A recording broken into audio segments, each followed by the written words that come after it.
എല്ലാവർക്കും വിനീതമായ നമസ്കാരം. ലോകത്തിൻ്റെ ആദരണീയനായ അധ്യക്ഷൻ സതീഷ്, സദസ്സിലുള്ള വിശിഷ്ട വ്യക്തികളെ, എൻ്റെ ആത്മസഹോദരൻ, ഇതിഹാസ പുരാണങ്ങളുടെ വായനാ രീതികൾ, പ്രശ്നങ്ങൾ, പ്രതിസന്ധികൾ എന്നതാണ് നമ്മുടെ ഇന്നത്തെ ചർച്ചാ വിഷയം. ഇതിഹാസങ്ങളും പുരാണങ്ങളും അതിൻ്റെ വായനാ രീതികൾ, അത് സൃഷ്ടിച്ച പ്രശ്നങ്ങൾ, അത് സൃഷ്ടിച്ച പ്രതിസന്ധികൾ, ഇതൊക്കെയാണ് നമ്മൾ ഇന്ന് ആഴത്തിൽ പരിശോധിക്കാൻ ശ്രമിക്കുന്നത്. അപ്പോൾ ഇന്നലെ വരെ വായിച്ചതിൽ ചില പ്രശ്നങ്ങളുണ്ട് എന്നും ആ വായന സൃഷ്ടിച്ച അപകടം എന്ത് എന്നും നാം പുനർചിന്തിക്കേണ്ട ഒരു സമയം സമാനമായിരിക്കുന്നതാണ് ആമുഖമായി വിഷയത്തിലേക്ക് കടക്കുമ്പോൾ സൂചിപ്പിക്കാനായിട്ടുള്ളത്. ജ്ഞാനോദയത്തെ സംബന്ധിച്ച വിഷയം അവതരിപ്പിക്കുന്ന ഘട്ടത്തിൽ ശാസ്ത്രചരിത്രകാരിയും ചിന്തകയുമായ ഡോക്ടർ മീരാനന്ദ പറയുന്നു, ഹിന്ദുയിസത്തിന്റെ ജ്ഞാന സിദ്ധാന്തങ്ങളോടും അസ്തിത്വ ദർശനങ്ങളോടുമുള്ള വിമർശനാത്മക ഇടപെടലുകൾ ഭാവനയുടെ മതനിരപേക്ഷവൽക്കരണത്തിന് അനിവാര്യമാണ്. ജ്ഞാനോദയ പ്രസ്ഥാനം എന്നാൽ ഇതല്ലാതെ മറ്റൊന്നുമില്ല. അപ്പൊ ഹിന്ദുയിസത്തിന്റെ ജ്ഞാന സിദ്ധാന്തങ്ങളോടും അതിന്റെ അസ്തിത്വ ദർശനങ്ങളോടും വിമർശനാത്മക ഇടപെടലുകൾ വേണമെന്നാണ് ശാസ്ത്രചരിത്രകാരിയും ചിന്തകയുമായ മീരാനന്ദ സൂചിപ്പിക്കുന്നത്. അവർ പറയുന്നത്, ആധുനിക ജനാധിപത്യ മൂല്യങ്ങൾ, സഹിഷ്ണുത, ശാസ്ത്രീയ വിചാരം എന്നീ ആശയങ്ങൾക്ക് അനുസൃതമായി ജീവിക്കുക എന്നതാണ് ഇന്ത്യ അഭിലഷിക്കുന്നതും പ്രഖ്യാപിക്കുന്നതും. എന്നാൽ പ്രശ്നം ഇതാണ്, സാധാരണ ജനതയുടെ പ്രായോഗിക ജീവിതത്തിൽ ഈ ആശയങ്ങളൊന്നും തന്നെ സാക്ഷാത്കരിക്കപ്പെടുന്നില്ല എന്നുള്ളതാണ് അവർ പറയുന്നത്. രണ്ട് പോയിന്റ് കൂടി ഇതിനോട് ചേർത്ത് വായിക്കേണ്ടതായിട്ടുണ്ട്. മീരാനന്ദ പറയും, അതിപ്രാക്തനമെന്ന് കരുതപ്പെടുന്ന ഇന്ത്യൻ സംസ്കാരത്തിന്റെ വൈദിക ഹൈന്ദവ പാരമ്പര്യം വീണ്ടെടുത്ത് ഇന്ത്യയെ നവീകരിക്കാൻ ശ്രമിക്കുന്ന യുദ്ധോത്സുകവും ദേശാതിർത്തികളെ ഉല്ലംഘിക്കുന്നതുമായ ഒരു പ്രസ്ഥാനമാണ് അടിസ്ഥാനപരമായി പറഞ്ഞാൽ ഹിന്ദുത്വം. ഹിന്ദുത്വം എന്താണെന്ന് മീരാനന്ദ നിർവചിക്കുകയാണ്. അവർ പറയുന്നു, അതിപ്രാക്തനമെന്ന് കരുതപ്പെടുന്ന ഇന്ത്യൻ സംസ്കാരം അതിന്റെ വൈദിക ഹൈന്ദവ പാരമ്പര്യം വീണ്ടെടുത്ത് ഇന്ത്യയെ നവീകരിക്കാൻ ശ്രമിക്കുന്ന യുദ്ധോത്സവവും ഹിംസാത്മകവുമായ പ്രസ്ഥാനത്തിന്റെ പേരാണ് ഹിന്ദുത്വം എന്നാണ് മീരാനന്ദ പറയുന്നത്. മീരാനന്ദയുടെ വാക്കുകളെ ശക്തമാക്കുന്ന രീതിയിൽ കഴിഞ്ഞ മാസം ഇന്ത്യയുടെ പ്രധാനമന്ത്രി തമിഴ്നാട്ടിൽ വന്നപ്പോൾ പ്രധാനമന്ത്രി പറഞ്ഞത്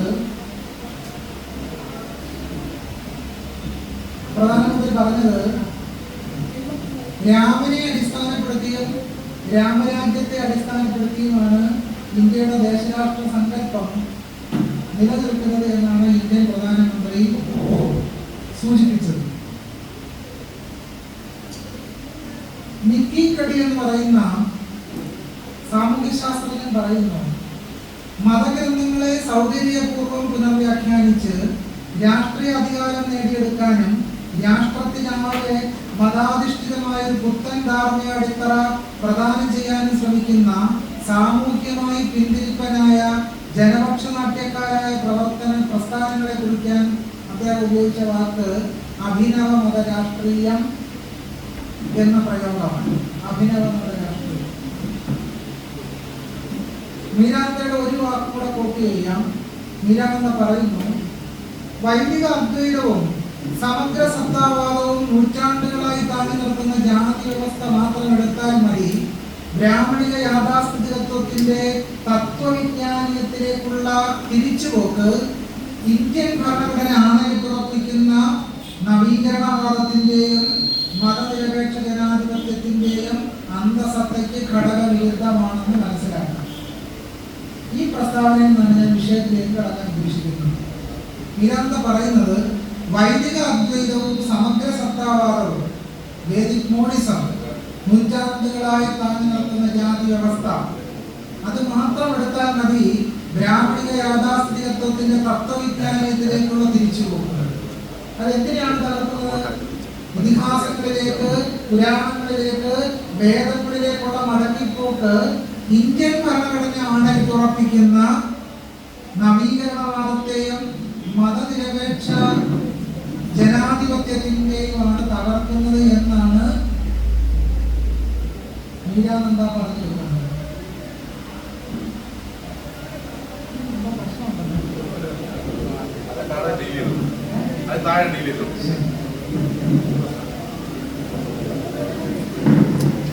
ഭാവനയുടെ മതനിരപേക്ഷവൽക്കരണത്തിന് ഇന്ത്യൻ ഭരണഘടന ആണയിട്ട് ഉറപ്പിക്കുന്ന ജനാധിപത്യം തകരാതിരിക്കുന്നതിന് എന്ത് വേണം? ഈ വൈദിക സത്താവാദത്തിലേക്കും ഇതിഹാസ പുരാണ പാഠങ്ങളിലേക്കും തിരിച്ചു പോകാൻ പാടില്ല എന്നാണ് മീരാനന്ദയുടെ പ്രോഫറ്റ് ഫേസിംഗ് ബാക്ക്വേർഡ് എന്ന് പറയുന്ന സുപ്രധാനമായ ഗ്രന്ഥത്തിൽ പറയുന്നത്. അപ്പൊ ആമുഖമായി ഇത്രയും സൂചിപ്പിച്ചുകൊണ്ടാണ് ഞാൻ വിഷയത്തിലേക്ക് കടക്കുന്നത് എന്ന് സാരം. ഇനി നമ്മൾ പറയുന്നത് എങ്ങനെയാണ് നമ്മൾ ഇതിഹാസ പുരാണ പാഠങ്ങളെ സമീപിക്കേണ്ടത്? അതൊരു സൈദ്ധാന്തിക വിഷയമാണ്. എങ്ങനെയാണ് ഇതിഹാസ പുരാണങ്ങൾ വായിക്കേണ്ടത്? കർക്കിടക മാസത്തിൽ നമ്മൾ രാമായണം വായിക്കുന്നുണ്ട്. ആ വായന ഇപ്പോൾ വളരെയധികം ശക്തമായിട്ടുണ്ട്. കർക്കിടക മാസത്തിലെ വായന വളരെയധികം ശക്തമായിട്ടുണ്ട്. ആ വായനയുടെ പ്രത്യേകത, മുമ്പ് ഈ വായനയുമായി ബന്ധപ്പെട്ട് നാലമ്പല തീർത്ഥാടനങ്ങൾ ഇല്ലായിരുന്ന സ്ഥലത്ത് നിന്നും ഇപ്പോൾ രാമായണ മാസം എന്ന് പറയുന്നൊരു മാസമാക്കി കർക്കിടക മാസത്തെ മാറ്റിക്കഴിഞ്ഞു. നാലമ്പല തീർത്ഥാടനം എന്ന് പറയുന്ന ചടങ്ങ് സൃഷ്ടിക്കപ്പെട്ടു. ഇങ്ങനെ ഒരു പുതിയ മാമാങ്കമാണ് നമ്മുടെ മുമ്പിൽ ഇപ്പോൾ ഉള്ളത്. ഇത് നിലവിലില്ലാതിരുന്നൊരു കാര്യമാണ്. ഇപ്പോൾ സൃഷ്ടിക്കപ്പെട്ടിരിക്കുന്ന അമ്മൂമ്മ കഥ, രാമായണം വായന എന്ന് പറയുന്നത് വളരെ ചിരപുരാതനമായ ഒരു വായനയായിരുന്നു. 5000 വർഷത്തെ പഴക്കമുണ്ട് ഈ വായനയ്ക്ക് എന്നൊക്കെയാണ് പറയുന്നത്. പക്ഷെ യഥാർത്ഥത്തിൽ നമുക്ക് കേരളത്തിൽ 9ാം നൂറ്റാണ്ട് മുതൽ വാഴപ്പള്ളി ശിലാശാസനം ഉൾപ്പെടെയുള്ള രേഖകൾ നമുക്ക് ലഭിക്കുന്നുണ്ട്. ക്ഷേത്ര സംബന്ധിയായ ഗ്രന്ഥവരികൾ. ഈ ക്ഷേത്ര സംബന്ധിയായ ഗ്രന്ഥവരികളിൽ ഒരിടത്തും രാമായണം ക്ഷേത്രത്തിൽ വായിച്ചിരുന്നതിനെ സംബന്ധിച്ച് ഒരു വരി തെളിവ് പോലും ഇല്ല. എന്ന് പറഞ്ഞാൽ കേരളത്തിലെ ക്ഷേത്രങ്ങളിൽ രാമായണം വായിച്ചിരുന്നില്ല. മധ്യകാലഘട്ടത്തിൽ രചിക്കപ്പെട്ട തിരുവല്ല ഗ്രന്ഥവരി, തിരുപ്പുലിയൂർ ഗ്രന്ഥവരി, ഒരുപാട് ഗ്രന്ഥവരികൾ നമുക്ക് മധ്യകാലഘട്ടത്തിൽ, പ്രത്യേകിച്ച് 14ാം നൂറ്റാണ്ട് മുതൽ 19ാം നൂറ്റാണ്ടിന്റെ ഉത്തരാർത്ഥം വരെയുള്ള ക്ഷേത്ര രേഖകൾ നമുക്ക് ലഭിക്കുന്നുണ്ട്. ഈ ക്ഷേത്ര ഗ്രന്ഥവരികളിൽ ഒരിടത്തും രാമായണം എന്ന് പറയുന്ന പുസ്തകം വായിച്ചതിനെ സംബന്ധിച്ച് ഒന്നും തന്നെ പറയുന്നില്ല. കാരണം രാമായണ വായന കേരളത്തിലെ ക്ഷേത്രാരാധനകളുടെ ഭാഗമായിരുന്നു. എന്തിനാണ് പറയുന്നത്? രാമൻ പോലും കേരളത്തിലെ ക്ഷേത്രാരാധനയുടെ ഭാഗമായിരുന്നില്ല. രാമൻ പോലും, കാരണം രാമന് കേരളത്തിൽ അങ്ങനെ വലിയൊരു ഇടമൊന്നും ഉണ്ടായിരുന്നില്ല. രാമനൊക്കെ ഈ പറഞ്ഞ രീതിയിൽ യഥാർത്ഥത്തിൽ ഈ നൂലിൽ ഇങ്ങനെ കെട്ടിയിറങ്ങുന്നത് പോലെ കേരളത്തിന്റെ മണ്ണിലേക്ക് കെട്ടിയിറങ്ങുകയാണ് ചെയ്യുന്നത്. കാരണം കേരളത്തിലെ ആരാധനാമൂർത്തികളുടെ സ്ഥാനം പട്ടിക ഒന്ന് പരിശോധിച്ചാൽ അതിൽ രാമനില്ല. കേരളത്തിൽ രചിക്കപ്പെട്ട ഏറ്റവും പഴയ താന്ത്രിക ഗ്രന്ഥം പ്രയോഗമഞ്ജരി, അതിൽ ശിവനെ കുറിച്ചാണ് പരാമർശം, രാമനില്ല. ഈശാന ശിവഗുരുദേവ പദ്ധതി, രാമനില്ല. വിഷ്ണു സംഹിത, വിഷ്ണുവിനെ പറ്റി മാത്രമേ ഉള്ളൂ, രാമനില്ല. പിന്നീട് വരുന്ന തന്ത്ര സമുച്ചയത്തിൽ 7 ദേവതകളെ പറ്റി പരാമർശമുണ്ട്, രാമനില്ല. ശേഷ സമുച്ചയം, തന്ത്ര സമുച്ചയത്തിൽ ഇല്ലാത്ത ദേവതകളെ പറ്റിയാണ് ശേഷ സമുച്ചയത്തിൽ പറയുന്നത്, രാമനില്ല. പുഴുക്കാട്ട് വച്ച, രാമനില്ല. കൈനിക്കര വച്ച, രാമനില്ല. 200-ലധികം തന്ത്രഗ്രന്ഥങ്ങൾ എടുത്ത് പരിശോധിക്കുന്നതിലൊന്നും രാമന്റെ പൂജകളെ പറ്റി പരാമർശിക്കുന്ന ഒരു തന്ത്രഗ്രന്ഥം പോലും കേരളത്തിലെ നമ്പൂതിരി ബ്രാഹ്മണർ രചിച്ചിട്ടില്ല. പിന്നീട് വളരെ അടുത്ത കാലത്ത്, പ്രത്യേകിച്ച് 20ാം നൂറ്റാണ്ടിന് ശേഷം രചിക്കപ്പെടുന്ന സപരിവാരം പൂജകൾ എന്ന് പറയുന്ന പുസ്തകത്തിലാണ് രാമന്റെ പൂജ ഉൾപ്പെടുത്തിയിട്ടുള്ളത്. അപ്പോഴും നമ്മൾ ശ്രദ്ധിക്കേണ്ട കാര്യം, ഈ രാമന്റെ ധ്യാനവും ഒക്കെ പറയുന്നുണ്ടെങ്കിലും സപരിവാരം പൂജകളിൽ പറയുന്നത് പൂജാക്രമങ്ങളെല്ലാം വിഷ്ണുവിൻ്റേത് പോലെ തന്നെ. എന്ന് പറഞ്ഞാൽ രാമന് പ്രത്യേകമായ പൂജാ വ്യവഹാരങ്ങളൊന്നും തന്നെ കേരളീയ തന്ത്രത്തിൽ ഉണ്ടായിരുന്നില്ല എന്നുള്ളതാണ്. ഇതെല്ലാം സൂചിപ്പിക്കുന്നത് രാമായണം വായനയും രാമാരാധനയും കേരളത്തിൽ ശക്തമായ അടിത്തറ ഉണ്ടായിരുന്ന ഒന്നായിരുന്നില്ല എന്ന് സൂചിപ്പിക്കാനാണ് ഇത്രയും പറയുന്നത്. ഇനി നമ്മൾ ശ്രദ്ധിക്കേണ്ട ഒരു പ്രധാനപ്പെട്ട വിഷയം, ഒരു 9ഓളം പോയിന്റുകളാണ് ഞാൻ മുഖ്യമായിട്ട് ഇവിടെ ചർച്ച ചെയ്യാൻ ഉദ്ദേശിക്കുന്നത്. അതിൽ ഒന്നാമത്തെ ഒരു പോയിന്റ്, ഇന്ത്യൻ ഇതിഹാസ പാരമ്പര്യത്തെ വർഗീയതയുടെ പാഠശാലയാക്കാനുള്ള ശ്രമങ്ങൾക്കെതിരായ വൈജ്ഞാനിക പ്രതിരോധമായി ഇതിഹാസവാദങ്ങളെ നമ്മൾ പുനർവായിക്കണം. ഇതാണ് ഒന്നാമത്തെ വാദം. വാദം ശ്രദ്ധിക്കണം.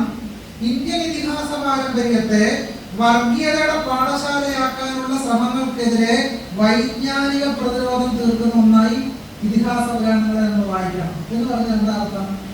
ഇതിഹാസ പുരാണങ്ങളെ വർഗീയതയുടെ പാഠങ്ങളായി ചിലർ വ്യാഖ്യാനിക്കുമ്പോൾ, ആര് വ്യാഖ്യാനിക്കുമ്പോൾ? വർഗീയ ശക്തികൾ വ്യാഖ്യാനിക്കുമ്പോൾ പുരോഗമന ശക്തികൾ എന്ത് ചെയ്യണം? മതനിരപേക്ഷമായി ഇതിഹാസ പുരാണ പാഠങ്ങളെ കെട്ടഴിച്ചു വിടണം. എങ്ങനെ കെട്ടഴിച്ചു വിടണമെന്നാണ് പറയുന്നത്. ഈ പശുവിനെ പോത്തിനെ നാളെ ഇങ്ങനെ കെട്ടഴിച്ചു വിടുന്നത് പോലെ കെട്ടഴിച്ചു വിട്ടാൽ മതിയോ? ഈ കെട്ടഴിച്ചു വിട്ടാലുള്ള അനന്തരഫലം എന്തായിരിക്കും? ആ അനന്തരഫലത്തെ പറ്റിയാണ് ഇവിടെ ചർച്ച ചെയ്യാൻ. ഇതിനു വേണ്ടി ഈ ഒരു വാദം സ്ഥാപിക്കുന്നതിന് മുഖ്യമായിട്ട് ഈ വാദക്കാർ, ഇത്തരം വാദം ഉന്നയിക്കുന്നവർ ഡോക്ടർ ബി ആർ അംബേദ്കറെയാണ് ഉദ്ധരിക്കുന്നത്. അവർ പറയും, ഇതിഹാസ പാരമ്പര്യത്തെ അപ്പാടെ അയുക്തികവും ബ്രാഹ്മണികവും വർഗീയവുമായി മുദ്രകുത്തി ഒറ്റയടിക്ക് തെള്ളുന്ന നിലപാട് ശരിയല്ല എന്നാണ് പറയുന്നത്. വാദം എന്താണ്? ഇതിഹാസ പുരാണ പാരമ്പര്യങ്ങളെ അപ്പാടെ അയുക്തികവും ബ്രാഹ്മണികവും വർഗീയവുമായി മുദ്രകുത്തി ഒറ്റയടിക്ക് തെള്ളുന്ന നിലപാട് ശരിയല്ല എന്നാണ് പറയുന്നത്. അതിനുവേണ്ടി ഡോക്ടർ ബി ആർ അംബേദ്കർ ഉദ്ധരിക്കുകയാണ്. അംബേദ്കർ എന്താണ് പറയുന്നത്? പ്രാചീന ഭാരത ചരിത്രം കുഴിച്ചെടുത്ത് പുറത്ത് കൊണ്ടുവന്നേ തീരൂ. അത് കുഴിച്ചെടുക്കാത്ത പക്ഷം പ്രാചീന ഭാരതത്തിന് ചരിത്രം ഇല്ലാതെ പോകും. ഭാഗ്യവശാൽ ബുദ്ധമത സാഹിത്യത്തിന്റെ സഹായത്തോടെ അത് കുഴിച്ചെടുക്കാൻ കഴിയും. ബ്രാഹ്മണ ഗ്രന്ഥകാരന്മാർ ഭ്രാന്ത് പിടിച്ചു പൂന കൂട്ടിയ ചപ്പുചവറുകളിൽ നിന്ന് വേണം അത് കുഴിച്ചെടുക്കാൻ എന്നാണ് ഡോക്ടർ ബി ആർ അംബേദ്കർ പറയുന്നത്. ഈ വാചകം ഉദ്ധരിച്ചുകൊണ്ടാണ് ചില പുരോഗമനകാരികൾ പറയുന്നത്, ഇതിഹാസ പുരാണ പാരമ്പര്യങ്ങളെ അപ്പാടെ അയുക്തികവും ബ്രാഹ്മണികവും എന്ന് മുദ്ര കുത്തുന്നത് ശരിയല്ല. അതിൽ ചില പുരോഗമനപരമായ ചില ആശയങ്ങൾ ഏതിലുണ്ട്? ഇതിഹാസ പുരാണ പാഠങ്ങളിലുണ്ട്. രാമായണത്തിൽ ചില പുരോഗമന ആശയങ്ങളുണ്ട്, ഉപനിഷത്തുകളിൽ ചില പുരോഗമന ആശയങ്ങളുണ്ട്. അതുകൊണ്ട് ഒറ്റയടിക്ക് മുദ്ര കുത്തി ചൊല്ലുന്നത് ശരിയല്ല എന്നുള്ളതാണ് ഇവർ ഉന്നയിക്കുന്ന പ്രധാനപ്പെട്ട ഒരു വാദം. യഥാർത്ഥത്തിൽ അംബേദ്കർ എങ്ങനെയാണ് ഇതിനെ നോക്കിക്കണ്ടത്? ഹിന്ദുമതത്തിലെ പ്രഖ്യാപികൾ എന്ന വിഖ്യാത ഗ്രന്ഥത്തിൽ ഡോക്ടർ ബി ആർ അംബേദ്കർ ബ്രഹ്മസിദ്ധാന്തത്തെ വിമർശനാത്മകമായി പരിശോധിക്കുന്നു. അംബേദ്കർ പറയും, സാമൂഹിക ജനാധിപത്യത്തെ ഉദ്ഭൂതമാക്കുന്നതിന് സാഹോദര്യത്തിന്റെ ആശയത്തെക്കാളും പ്രബലമായ ഒരു ആശയത്തിന് ഹിന്ദു മതപരവും ദാർശനികവുമായ ചിന്തയ്ക്ക് ജന്മം കൊടുത്തിട്ടുണ്ട്. അതാണ് ബ്രഹ്മസിദ്ധാന്തം എന്നാണ് അംബേദ്കർ പറയുന്നത്. വിഷയം ഇച്ചിരി കട്ടിയാണ് കേട്ടോ, കാരണം സൈദ്ധാന്തിക പ്രശ്നമാണ് നമ്മൾ ചർച്ച ചെയ്യുന്നത്. അതുകൊണ്ട് ചിലപ്പോ സാധാരണ പ്രഭാഷണങ്ങളിലെ പോലെ ഒരു രസത്തിന്റെ നൂല് ചിലപ്പോൾ ഒട്ടൊക്കെ മുന്നോട്ട് കൊണ്ടുപോകാൻ കഴിയണമെന്നില്ല. സൈദ്ധാന്തിക പ്രശ്നം. ഇപ്പൊ ബ്രഹ്മസിദ്ധാന്തം എന്ന് പറയുന്ന സംഗതി ഉണ്ട്. ആ ബ്രഹ്മസിദ്ധാന്തം വെച്ചിട്ട് വേണമെങ്കിൽ നമുക്ക് ആ ബ്രഹ്മസിദ്ധാന്തത്തിൽ സാഹോദര്യവും സമത്വവും കണ്ടെത്താൻ കഴിഞ്ഞേക്കാം. അംബേദ്കർ പറയുന്നതാണ്, ബ്രഹ്മസിദ്ധാന്തത്തിൽ സാഹോദര്യവും സമത്വവും നമുക്ക് കണ്ടെടുക്കാൻ കഴിഞ്ഞേക്കാം. തൊട്ടടുത്ത വാചകമാണ് ഏറെ ശ്രദ്ധേയം. അംബേദ്കർ പറയുന്നു, ബ്രഹ്മം അജ്ഞേയം തന്നെ ആയിക്കൊള്ളട്ടെ, എന്നാൽ അങ്ങനെയൊക്കെ തന്നെയുള്ള ഈ ബ്രഹ്മസിദ്ധാന്തത്തിന് ജനാധിപത്യത്തിന് വേണ്ട ഒരു അടിത്തറ എന്ന നിലയിൽ ബൃഹത്തായ മൂല്യമുള്ള ചില സാമൂഹിക വിവക്ഷകളുണ്ട്. എല്ലാവരും ബ്രഹ്മത്തിന്റെ ഭാഗമാണെങ്കിൽ എല്ലാവരും തുല്യരും ജനാധിപത്യം അർത്ഥമാക്കുന്ന അതേ സ്വാതന്ത്ര്യം എല്ലാവരും അനുഭവിക്കുന്നവരുമായിരിക്കണം. ഈ വീക്ഷണകോണിലൂടെ നോക്കുമ്പോൾ ബ്രഹ്മം അജ്ഞേയമായിരിക്കാം, എന്നാൽ ജനാധിപത്യത്തിന് ബ്രഹ്മത്വത്തെക്കാൾ ശക്തമായ അടിത്തറയെ പ്രദാനം ചെയ്യാൻ മറ്റൊരു തത്വത്തിന് കഴിഞ്ഞിട്ടില്ലെന്നത് അവിതർക്കിതമാണ്. എന്ന് പറഞ്ഞാൽ ബ്രഹ്മസിദ്ധാന്തത്തെക്കാളും പ്രാധാന്യം ഏതിനാണ്? ജനാധിപത്യത്തിന് തന്നെയാണ്. അതായത് മഹാഭാരതത്തിലും രാമായണത്തിലും ഏത് വലിയ മതനിരപേക്ഷ മൂല്യങ്ങൾ ഉണ്ടെങ്കിലും അതിന് പ്രാധാന്യം കൊടുക്കരുത് എന്നും ജനാധിപത്യ ആശയങ്ങൾക്ക് തന്നെ പ്രാധാന്യം കൊടുക്കണം എന്നുമാണ് ഡോക്ടർ ബി ആർ അംബേദ്കർ പറഞ്ഞു വെക്കുന്നത്. അത് എന്തുകൊണ്ടാണെന്ന് വിശദീകരിക്കാം. നാമെല്ലാം, അംബേദ്കറുടെ വാക്കുകളാണ്, നാമെല്ലാം ദൈവത്തിന്റെ മക്കളാകയാൽ ജനാധിപത്യത്തെ പിന്തുണയ്ക്കണം എന്നത് ജനാധിപത്യത്തിനും നിലകൊള്ളാൻ ദുർബലമായ അടിത്തറയാണ്. എല്ലാവരും ദൈവത്തിന്റെ മക്കളാണ്, അതുകൊണ്ട് എല്ലാവരും തുല്യരാണ്. ഇങ്ങനെ ഒരു സമത്വ സിദ്ധാന്തം ഉണ്ടല്ലോ. അംബേദ്കർ പറയുന്നത് ജനാധിപത്യത്തിന് നിലകൊള്ളാൻ ദുർബലമായ അടിത്തറയാണ് ഈ സിദ്ധാന്തം. എല്ലാവരും ദൈവത്തിന്റെ മക്കളാകയാൽ തുല്യത വേണം എന്ന് പറഞ്ഞാൽ അത് ജനാധിപത്യത്തിന് നിലനിൽക്കാൻ കഴിയുന്ന ശക്തമായ അടിത്തറയല്ലെന്നും തീർത്തും ദുർബലമായ അടിത്തറയാണ് ബ്രഹ്മസിദ്ധാന്തം എന്നുമാണ് ഡോക്ടർ ബി ആർ അംബേദ്കർ പറഞ്ഞു വെക്കുന്നത്. തൊട്ടടുത്ത വരിയിൽ അംബേദ്കർ പറയും, അത്തരം ഒരു അടിത്തറയിൽ നിലകൊള്ളുന്നതാക്കപ്പെട്ടിടത്തൊക്കെ ജനാധിപത്യം ഇത്ര കണ്ടും ചഞ്ചലമായിരിക്കുന്നത് അതുകൊണ്ടാണ്. ഇത് തന്നെ ഏറ്റവും വലിയ ഉദാഹരണമാണല്ലോ. അതുകൊണ്ടാണല്ലോ ബാബറി മസ്ജിദ് തകർക്കപ്പെടുകയും അയോധ്യയിൽ രാമക്ഷേത്രം ഉയർത്തപ്പെടുകയും ചെയ്തത്. എന്തുകൊണ്ടാണ്? ഇതിഹാസ പുരാണ പാരമ്പര്യത്തിന്റെ വ്യവഹാരം അത്രമേൽ ശക്തമായതുകൊണ്ടും ജനാധിപത്യം ദുർബലമായതുകൊണ്ടുമാണ്. അപ്പൊ അയോധ്യയിൽ ഹിന്ദുത്വവാദികൾ രാമനെ ഉയർത്തുമ്പോൾ നമ്മൾ ചെയ്യേണ്ടത് എന്താണ്? മതനിരപേക്ഷ രാമനെ കണ്ടെടുക്കുക, അല്ലേ? അതാണ് പരിഹാരം. ഹിന്ദുത്വം ഒരു രാമൻ, അവരുടെ കയ്യിൽ ഒരു രാമനുണ്ട്. അപ്പൊ നമ്മൾ എന്താ വേണ്ടത്? പുരോഗമന പ്രസ്ഥാനങ്ങൾ ചെയ്യേണ്ടത് എന്താണ്? മതനിരപേക്ഷമായ ഒരു രാമനെ കണ്ടെടുക്കുക. കൂടുതലിട്ട ഒരു രാമൻ ഉണ്ടെങ്കിൽ നമ്മൾ കൂടുതലിടാത്ത ഒരു രാമനെ സൃഷ്ടിക്കുക. അതാണ് പരിഹാരം. ചിന്തിക്കുക. ഞാൻ ഉത്തരം അവസാന ഘട്ടത്തിൽ പറയാം. ത്യാഗരാജൻ പറയും, ജഗദാനന്ദകാരകനാണ് രാമൻ. നമ്മള് മതനിരപേക്ഷ രാമനെ സൃഷ്ടിക്കാൻ വേണ്ടി ഉദ്ധരിക്കുന്ന ആരെയാണ്? ത്യാഗരാജനെയാണ്. ത്യാഗരാജൻ പറഞ്ഞു, രാമൻ ആരാണ്? ജഗദാനന്ദകാരകനാണ്. ജഗത്തിന് മുഴുവൻ ആനന്ദം ഉണ്ടാക്കുന്നവനാണ് രാമൻ എന്ന് ത്യാഗരാജൻ പറഞ്ഞു. കേൾക്കുമ്പോൾ ഒറ്റയടിക്ക് വളരെ മനോഹരമായ ആശയം. പക്ഷെ കേരളത്തിൽ നാരായണ ഗുരുസ്വാമികൾ എന്താണ് പറഞ്ഞത്? രാമാദികളുടെ കാലത്തായിരുന്നുവെങ്കിൽ നമുക്ക് ശംഭൂകന്റെ ഗതിയാകുമായിരുന്നു. രാമാദികളുടെ കാലത്തായിരുന്നുവെങ്കിൽ നമുക്ക് ശംഭൂകന്റെ ഗതിയാകുമായിരുന്നു. ഒരിക്കലും നാരായണ ഗുരു എന്ത് ചെയ്തില്ല? രാമ അവതാരങ്ങളെ അതിനെ പിന്തുടരുകയോ രാമപാഠങ്ങളെ അംഗീകരിക്കുകയോ ചെയ്തില്ല.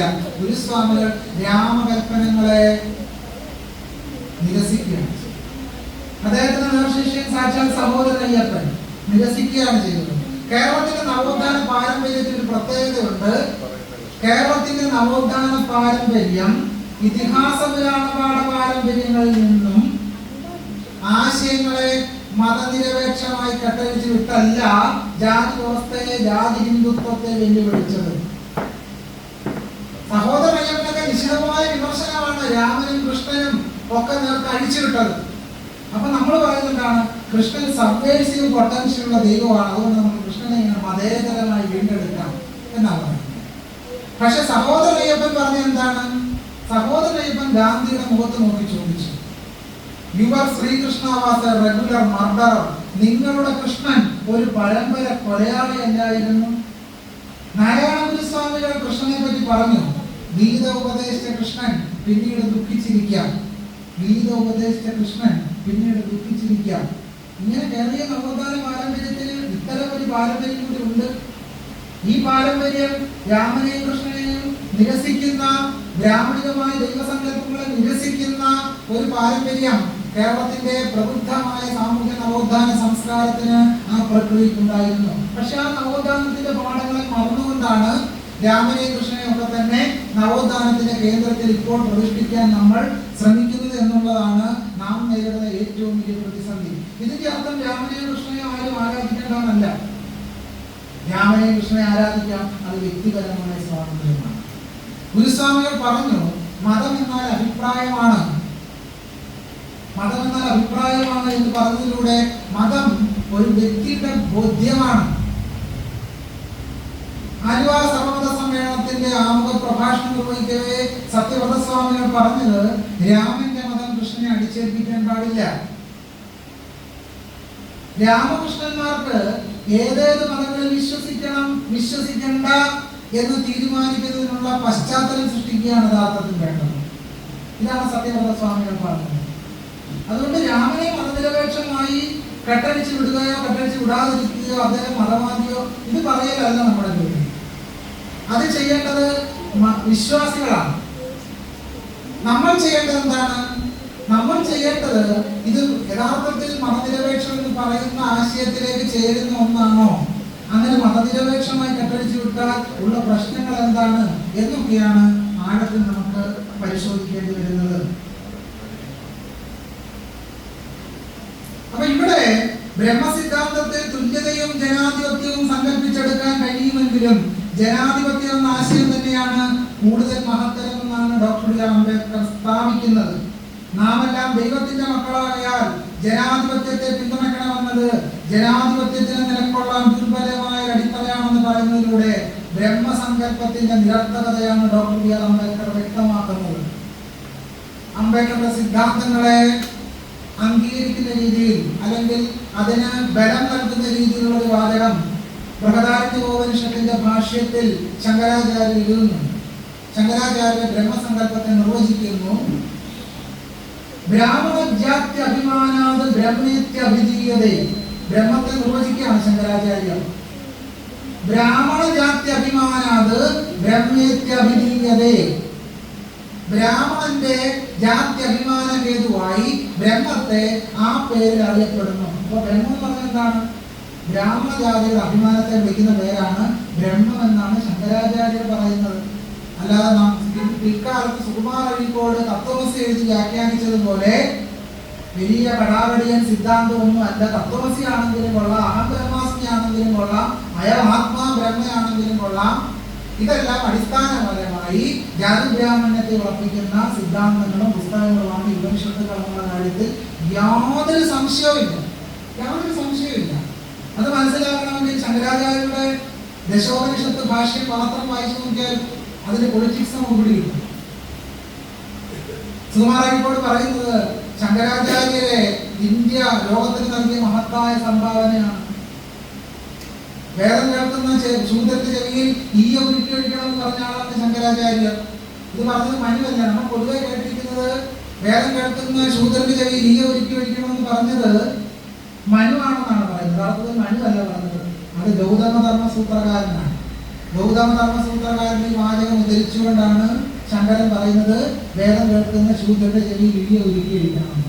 അഴീക്കോട് പറയുന്നത് എന്താണ്? ഇന്ത്യ ലോകത്തിന് നൽകിയ മഹത്തായ സംഭാവനയാണ് അദ്വൈത സിദ്ധാന്തവും ശങ്കരാചാര്യരും. സത്യത്തിൽ യഥാർത്ഥത്തിൽ ഇന്ത്യയുടെ ശാസ്ത്രീയ കണ്ടുപിടുത്തങ്ങളെ ഒരു മുട്ടുസൂചി പോലും കണ്ടുപിടിക്കാൻ അനുവദിക്കാത്ത, ഒരു ചൂരി പോലും ഉണ്ടാക്കാൻ അനുവദിക്കാത്ത രീതിയിൽ മനുഷ്യരെ പിന്നോട്ടടിച്ച സിദ്ധാന്തത്തിന്റെ പേരാണ് അദ്വൈത സിദ്ധാന്തം. ഒരു ഗുണം അതുകൊണ്ട് മനുഷ്യർക്ക് ഉണ്ടായിട്ടില്ല, ഒരു ഗുണം ഉണ്ടായിട്ടില്ല. വെറുതെ അദ്വൈതം ഇങ്ങനെ പറഞ്ഞ് നടക്കാമെന്നല്ലാതെ ജീവിതത്തിൽ അത് പ്രവർത്തിച്ചിട്ട് ഇല്ല എന്നുള്ളതാണ് യാഥാർത്ഥ്യം. അംബേദ്കർ പറയും, ഒരു കയ്യിൽ ഏറ്റവും ജനാധിപത്യപരമായ ബ്രഹ്മയിസം എന്ന സിദ്ധാന്തവും മറുകയിൽ ജാതികളും ഉപജാതികളും പുറംജാതികളും പ്രാകൃത ഗോത്രങ്ങളും കുറ്റവാളി ഗോത്രങ്ങളും കൊണ്ട് സ്വൈര്യം കെടുത്തുന്ന ഒരു സമൂഹവും നമുക്കുണ്ട്. ഒരേ സമയം ബ്രഹ്മം എന്ന തുല്യതയെ സങ്കല്പിക്കുന്ന ഒരു സിദ്ധാന്തവും തുല്യത ഒരിക്കലും നടപ്പിൽ വരുത്താൻ കഴിയാത്ത വിധം അടഞ്ഞ ജാതി വ്യവസ്ഥയും അംബേദ്കറുടെ വാക്കുകളിൽ പറഞ്ഞാൽ അത്തരം രണ്ടു വൈവിധ്യങ്ങളുടെ അവതാരകൻ എന്നതിൽ സന്തുഷ്ടനാവാൻ ഒരു കിറുക്കന് മാത്രമേ കഴിയൂ. അംബേദ്കർ പറയുന്നത് ഒരു കൈയിൽ തത്വമസിയും മറുകൈയിൽ ജാതി വ്യവസ്ഥയും കൊണ്ട് നടക്കാൻ ഒരു ബുദ്ധിശൂന്യന് മാത്രമേ കഴിയൂ എന്നാണ് അംബേദ്കർ പറഞ്ഞത്. കാരണം ഇവിടെ തന്നെ പറഞ്ഞല്ലോ, നോക്കുമ്പോ കാണുന്നത് ഇവിടെ ജാതിഹീനതയും ജാതി വ്യത്യാസവും ശ്രേണീകരണവുമാണ്. മറ്റിടത്ത് തത്വമസി എന്ന് പറയുന്നു. ഈ തത്വമസി എപ്പോഴെങ്കിലും പ്രവർത്തിച്ചിട്ടുണ്ടോ? തത്വമസി എഴുതിയ പുസ്തകത്തിൽ പോലും തത്വമസി പ്രവർത്തിച്ചിട്ടില്ല. തത്വമസി പറയുന്ന പുസ്തകം ചാന്തോക്യോപനിഷത്താണ്. ചാന്തോക്യോപനിഷത്തിൽ തന്നെ പറയുന്നത് എന്താണ്? ചണ്ടാളന്മാരെ യാഗശാലയിൽ പ്രവേശിപ്പിക്കാൻ പാടില്ല എന്നാണ് ചാന്തോക്യോപനിഷത്തിൽ തന്നെ പറയുന്നത്. അപ്പൊ ഇതിലൂടെ വളരെ കൃത്യമായി ഇതിഹാസ പുരാണ പാഠങ്ങളിൽ ചില മതനിരപേക്ഷവാദികൾ പ്രകടിപ്പിക്കുന്നത് പോലെ നന്മയോ ബഹുസ്വരതയോ കണ്ടെടുക്കലായിരുന്നില്ല അംബേദ്കറുടെ ഉദ്ദേശം. ഒന്നാമത്തെ വാദം എന്താണ്? അംബേദ്കർ ചെയ്തത് പ്രാചീന ഭാരത ചരിത്രം കണ്ടെടുക്കുക എന്നതിലൂടെ ഇതിഹാസ പുരാണ പാരമ്പര്യങ്ങളെ മതനിരപേക്ഷമായി കെട്ടഴിച്ചു വിടാനാണ് അംബേദ്കർ ശ്രമിച്ചത് എന്നാണ് ചില പുരോഗമനകാരികൾ പറഞ്ഞത്. പക്ഷേ നമ്മൾ അദ്ദേഹത്തിന്റെ കൃതിയിലൂടെ സൂക്ഷ്മമായി പരിശോധിക്കുമ്പോൾ എന്താണ് ബോധ്യപ്പെടുന്നത്? അംബേദ്കർ ഇതിഹാസ പുരാണ പാരമ്പര്യങ്ങൾ പരിശോധിച്ചത് അതിൽ നിന്നും ഇന്ത്യയുടെ പ്രാചീന ഭാരത ചരിത്രത്തെ കണ്ടെടുക്കാൻ വേണ്ടിയായിരുന്നു, അല്ലാതെ അതിനെ മതനിരപേക്ഷമായി കെട്ടഴിക്കുന്നതിന് വേണ്ടിയല്ല. മാർക്സ് ഒരു ഭൂതത്തെ പറ്റി പറയുന്നത്, ആ ഭൂതത്തിന് തുറന്നുവിട്ട ഭൂതത്തെ പറ്റി മാർക്സ് പറയുന്നു. തൽക്കാലം ഞാൻ വിശദാംശങ്ങളിലേക്ക് പോകുന്നു. അപ്പൊ ഇവിടെ അനിഹിലേഷൻ ഓഫ് കാസ്റ്റ് അംബേദ്കർ പറയും, ഏതൊരു യുക്തിയുടെയും നിഷേധിക്കുന്ന, ധാർമ്മികതയുടെ ഏതൊരു ഭാഗവും നിഷേധിക്കുന്ന വേദങ്ങളും ശാസ്ത്രങ്ങളും ഡൈനാമിക് വെച്ച് തകർക്കണം എന്നാണ് അംബേദ്കർ പറഞ്ഞിട്ടുള്ളത്. അല്ലാതെ മതനിരപേക്ഷമായി കെട്ടഴിച്ചു വിടാനാണ് പറഞ്ഞത്. എന്താണ് അംബേദ്കറിന്റെ പോയിന്റ്? ഏതൊരു യുക്തിയുടെയും നിഷേധിക്കുന്ന, ധാർമ്മികതയുടെ ഏതൊരു ഭാഗവും നിഷേധിക്കുന്ന വേദങ്ങളും ശാസ്ത്രങ്ങളും ഡൈനാമിക് വെച്ച് തകർക്കണം എന്നാണ് പറഞ്ഞത്. അല്ലാതെ അതിൽ നിന്നും നന്മ, ബഹുസ്വരത, ജനാധിപത്യം ഇതൊക്കെ ഇങ്ങനെ കുറേശ്ശെ ക്ലാസ്സുകളിലൊക്കെ കണ്ടെടുക്കുക, തുകസയുടെ വേദികളിൽ വിതരണം ചെയ്യുക. ആ ഹിന്ദുത്വ രാമന്റെ പ്രശ്നം നമ്മൾ പരിഹരിച്ചു. അങ്ങനെ പരിഹരിക്കാൻ കഴിയില്ല എന്നാണ് അംബേദ്കർ പറഞ്ഞിരുന്നത്. എന്റെ വിശദാംശങ്ങളിലേക്ക് വരാം. ഇതിഹാസങ്ങളും അതിലെ കഥാപാത്രങ്ങളും ഇന്ത്യയിലെ വർത്തമാനകാല ജീവിതത്തിൽ ഇടപെട്ട് പ്രവർത്തിച്ചുകൊണ്ടിരിക്കുന്നുവെന്നും സമകാലിക സാമൂഹ്യ രാഷ്ട്രീയ ജീവിതത്തെ വലിയ അളവോളം നിർണ്ണയിക്കാൻ പോലും അവയ്ക്ക് കഴിയുന്നുണ്ടെന്നും ഉള്ള നിരീക്ഷണങ്ങളുമുണ്ട്. യാഥാർത്ഥ്യവുമാണത്. അതുകൊണ്ട് നമ്മൾ എന്താ ചെയ്യേണ്ടത്? അത്തരം കൃതികളെ അഭിസംബോധന ചെയ്യുകയും അവ പൊതുജീവിതത്തിൽ ചെലുത്തുന്ന സ്വാധീനത്തെ ജനാധിപത്യപരവും മതനിരപേക്ഷവുമായ മണ്ഡലത്തിലേക്ക് ആനയിക്കുകയും ചെയ്യുക എന്നതാണ് നിർണായക പ്രാധാന്യമുള്ള രാഷ്ട്രീയ ദൗത്യം. അപ്പൊ ഹിന്ദുത്വം രാമനെ ഉപയോഗിക്കുമ്പോൾ നമ്മൾ എന്താ ചെയ്യേണ്ടതെന്നാണ് ഈ പ്രസ്താവന പറയുന്നത്. നമ്മൾ രാമനെ എന്ത് ചെയ്യണം? ജനാധിപത്യപരവും മതനിരപേക്ഷവുമായ മണ്ഡലത്തിലേക്ക് പുനരാനയിക്കണം. ഹിന്ദുത്വം കൃഷ്ണനെ ഉപയോഗിക്കുമ്പോൾ നമ്മൾ എന്ത് ചെയ്യണം? സബ്വേഴ്സീവ് പൊട്ടൻഷ്യലുള്ള കീഴാള കൃഷ്ണനെ അവതരിപ്പിക്കണം. ഹിന്ദുത്വം സീതയെ ഉപയോഗിക്കുമ്പോൾ നമ്മൾ എന്ത് ചെയ്യണം? കുമാരനാശാന്റെ ചിന്താവിഷ്ടയായ സീതയെ വെച്ചുകൊണ്ട് ഹിന്ദുത്വത്തിന്റെ സീതയെ പ്രതിരോധിക്കണം. ഇതാണ് വാദം. ഈ വാദം വളരെ വിശദമായി പരിശോധിക്കേണ്ട വാദമാണ്. ഞാനിവിടെ വാദങ്ങളെ മാത്രമേ പരിശോധിക്കുന്നുള്ളൂ, വ്യക്തികളെ പരിശോധനയ്ക്ക് വിധേയമാക്കുന്നേ ഇല്ല. ഈ വാദങ്ങൾ മാത്രം. അപ്പൊ ഈ ആശയം പറഞ്ഞുകൊണ്ട് ഈ ആശയത്തിലെ വക്താക്കൾ പറയുന്നത്, മഹാഭാരത പഠനങ്ങളുടെ സങ്കീർണവും വിപുലവുമായ ലോകം അനാവരണം ചെയ്തുകൊണ്ട് മഹാഭാരതത്തിന്റെ ബഹുസ്വരാത്മകവും മതനിരപേക്ഷവും ജനസംസ്കാരപരവുമായ ഉള്ളടക്കം വെളിപ്പെടുത്താനാണ്. ആധുനിക ദശയിൽ മതാത്മകമായി കെട്ടിയുറപ്പിക്കപ്പെട്ട മഹാഭാരത പഠനത്തെ മതനിരപേക്ഷമായി കെട്ടഴിച്ചു വിടാനുള്ള ശ്രമം ഇതിനെ പ്രാഥമികമായി വിശേഷിപ്പിക്കാം. എപ്പോഴും പറയുന്നത് കെട്ടഴിച്ചു വിടുക. കെട്ടഴിച്ചു വിടുന്ന ഒന്നും പിന്നെ തിരിച്ചു വരുത്തില്ല കേട്ടോ. ഞാൻ കണ്ണൂർ ഒരു ലൈബ്രറി കൗൺസിലിന്റെ ഒരു മീറ്റിങ്ങിന് പോയി. ഈ കെട്ടഴിച്ചു വിടുന്നതിനെ പറ്റിയാണ്. അപ്പൊ അവിടുത്തെ ഒരു സഖാവ് പറഞ്ഞത്, വളരെ ആത്മാർത്ഥതയുള്ള കമ്മ്യൂണിസ്റ്റ് പാർട്ടി പ്രവർത്തനം എന്നോട് പറഞ്ഞത്, ഈ ഹിന്ദുത്വവാദികൾ അമ്പലം പിടിച്ചെടുക്കുന്നുണ്ട്, അമ്പലത്തിലെ ഭരണം ഹിന്ദുത്വവാദികൾ പിടിച്ചെടുക്കുകയാണ്. അതിനെ പ്രതിരോധിക്കാൻ നമ്മുടെ കുറെ സഖാക്കന്മാർ അമ്പലത്തിലേക്ക് പോയി. കെട്ടഴിച്ചു വിടുക. ഓർമ്മ വേണം, ഈ വാദം മറന്നു പോകും. പക്ഷെ പോയ സഖാക്കന്മാർ തിരിച്ചു വന്നില്ല എന്നാണ് പ്രിയപ്പെട്ട കണ്ണൂരിലെ സഖാക്കന്മാർ പറഞ്ഞത്. പോയ സഖാക്കന്മാർ തിരിച്ചു വന്നില്ല. എന്തുകൊണ്ടാണ് പോയ സഖാക്കന്മാർ തിരിച്ചു വരാതിരുന്നത്? ഈ പ്രശ്നമാണ്. ഏത് പ്രശ്നം? ഈ രാമന്റെയും കൃഷ്ണന്റെയും പ്രശ്നത്തിൽ നമുക്ക് വ്യക്തതയില്ല, ക്ലാരിറ്റി ഇല്ല. എങ്ങനെ ഇതിനെ സമീപിക്കണമെന്ന് അറിഞ്ഞുകൂടാ. അതുകൊണ്ട് അവിടെ ചെന്ന് മണിയടയോ ഒച്ചയും ദീപാരാധന എല്ലാം കാണുമ്പോൾ അറിയാതെ നമ്മൾ രോമാഞ്ച കഞ്ചുകിതരായി തീരും. ആശയപരമായ വ്യക്തത ഇല്ലാത്തതിന്റെ പ്രശ്നമാണ്. അപ്പൊ അപ്പൊ ഈ പ്രശ്നം പരിഹരിക്കണ്ടേ? ആ പ്രശ്നം പരിഹരിച്ചില്ലെങ്കിൽ ഈ കെട്ടഴിച്ച് വിട്ടുപോയ ആളുകളൊന്നും തിരിച്ച് പിന്നെ നമുക്ക് കിട്ടില്ല എന്നുള്ളതാണ്.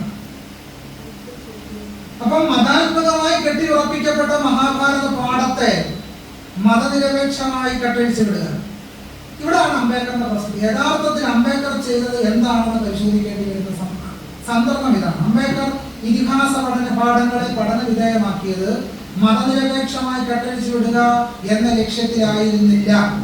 അതാണ് ഞാൻ ഏറ്റവും ആമുഖത്തിൽ ഈ സംഭാഷണത്തിലേക്ക് കടക്കുന്നതിന് മുമ്പ് പ്രൊഫറ്റൈസിംഗ് ബാക്ക്വേർഡ് എഴുതിയ ഡോക്ടർ മീരാനന്ദയെ സൂചിപ്പിച്ചത്. മീരാനന്ദ പറയുന്നത് എന്താണ്? ഹിന്ദുയിസത്തിന്റെ ഗ്രന്ഥപാഠങ്ങളെ വിമർശനാത്മകമായി പരിശോധിക്കുകയാണ് വേണ്ടത്, അല്ലാതെ മതനിരപേക്ഷമായി കണ്ടെടുക്കാനുള്ള ശ്രമം അല്ല നടത്തേണ്ടത്. പകരം എന്താണ് വേണ്ടത്? വിമർശനാത്മകമായി പരിശോധിക്കണം. വിമർശനാത്മകമായി പരിശോധിക്കുമ്പോൾ രണ്ട് കാര്യങ്ങൾ തെളിഞ്ഞു കിട്ടണം. അത് കാളിദാസൻ പറയുന്നു. കാളിദാസൻ മാളവികാഗ്നി മിത്രത്തിന്റെ ആമുഖത്തിൽ കാളിദാസൻ പറയും, പുരാണ നിത്യേവ ന സാധു സർവം ന ചാപികാവ്യം നവവിത്യവദ്യം സന്തഃ പരീക്ഷാന്യ തരഭജന്തേ മൂഢഃ പരപ്രത്യേനേ ബുദ്ധി. പുരാണ നിത്യേവ ന സാധു സർവം, പഴയതാണെന്ന് കരുതി പുരാണങ്ങളാണെന്ന് കരുതി അതല്ല ന സാധു സർവം ശരിയായിക്കൊള്ളണമെന്നില്ല. പുതിയതാണെന്ന് കരുതി എല്ലാം തെറ്റായിക്കൊള്ളണമെന്നില്ല. പുതിയതെല്ലാം നല്ലതായിക്കൊള്ളണമെന്നുമില്ല. കാളിദാസന്റെ ഈ വീക്ഷണഗതി വളരെ പ്രധാനമാണെന്നാണ് എനിക്ക് തോന്നുന്നത്. അതുകൊണ്ട് ചില നല്ല ആശയങ്ങൾ ചിലപ്പോൾ അതിൽ കണ്ടേക്കാം. പക്ഷെ അപ്പോഴൊരു പ്രശ്നമുണ്ട്. ആ ആശയങ്ങളൊന്നും ആര്യബ്രാഹ്മണരുടെ ആശയങ്ങളല്ല എന്നാണ് നമ്മൾ മനസ്സിലാക്കുകയും തിരിച്ചറിയുകയും വേണ്ടത്. 16-ാം നൂറ്റാണ്ടിൽ രചിക്കപ്പെടുന്ന തന്ത്രസാര സംഗ്രഹം, കേരളത്തിൽ ഒരു നമ്പൂതിരി ബ്രാഹ്മണ രചിച്ച ടെസ്റ്റാണ് തന്ത്രസാര സംഗ്രഹം. അതിലൊരു വാചകം കാണാം, മൈത്രി കരുണ മുദിതോ ഉപേക്ഷ മനസ്സിൽ ഭാവയത്. മൈത്രിയും കരുണയും മുദിതവും ഉപേക്ഷയും മനസ്സിൽ ഭാവന ചെയ്യണം. ആര്യബ്രാഹ്മണ്യത്തിന്റെ ചരിത്രം എടുത്ത് പരിശോധിച്ചാൽ എവിടെങ്കിലും മൈത്രിയോ കരുണയോ മുദിതമോ ഉപേക്ഷയോ ഉണ്ടോ? കരുണയുണ്ടോ ആര്യബ്രാഹ്മണരുടെ ജീവിതത്തിൽ? മറ്റുള്ളവരെ അകറ്റി നിർത്തുകയും അവരോട് തൊട്ടുകൂടായ്മയും തീണ്ടിക്കൂടായ്മയും വെച്ചു പുലർത്തുന്ന ഇന്ത്യൻ ബ്രാഹ്മണ്യത്തിന് മറ്റുള്ളവരോട് എങ്ങനെ മൈത്രി ഉണ്ടാവും? ഞാൻ പറഞ്ഞു വരുന്നത്, ഇത് ബുദ്ധന്റെ ആശയമായിരുന്നു. ഈ ബുദ്ധന്റെ ആശയം ബുദ്ധ ടെസ്റ്റുകൾ, ബൗദ്ധ ഗ്രന്ഥങ്ങൾ സംസ്കൃതത്തിലേക്ക് സ്വാംശീകരിച്ചപ്പോൾ ഇന്ത്യൻ ബ്രാഹ്മണ്യം എന്ത് ചെയ്തു? ആ വരികൾ കൂടി കൊണ്ട് സ്വാംശീകരിച്ചു എന്നുള്ളത് കവിഞ്ഞ് ആ ആശയത്തോട് ആർക്കും മമതയില്ല. ഇന്ത്യൻ ബ്രാഹ്മണ്യത്തിന് മമതയില്ല.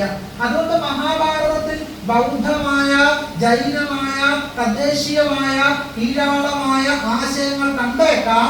അതൊന്നും മഹാഭാരതം രചിച്ച ഇന്ത്യൻ ബ്രാഹ്മണ്യത്തിന്റെ ആശയങ്ങളല്ല. ഇതാണ് നമ്മൾ തിരിച്ചറിയേണ്ട അടിസ്ഥാനപരമായ പ്രശ്നം. അതുകൊണ്ട് മതനിരപേക്ഷമായി കെട്ടഴിച്ചു വിടുമ്പോൾ നമ്മുടെ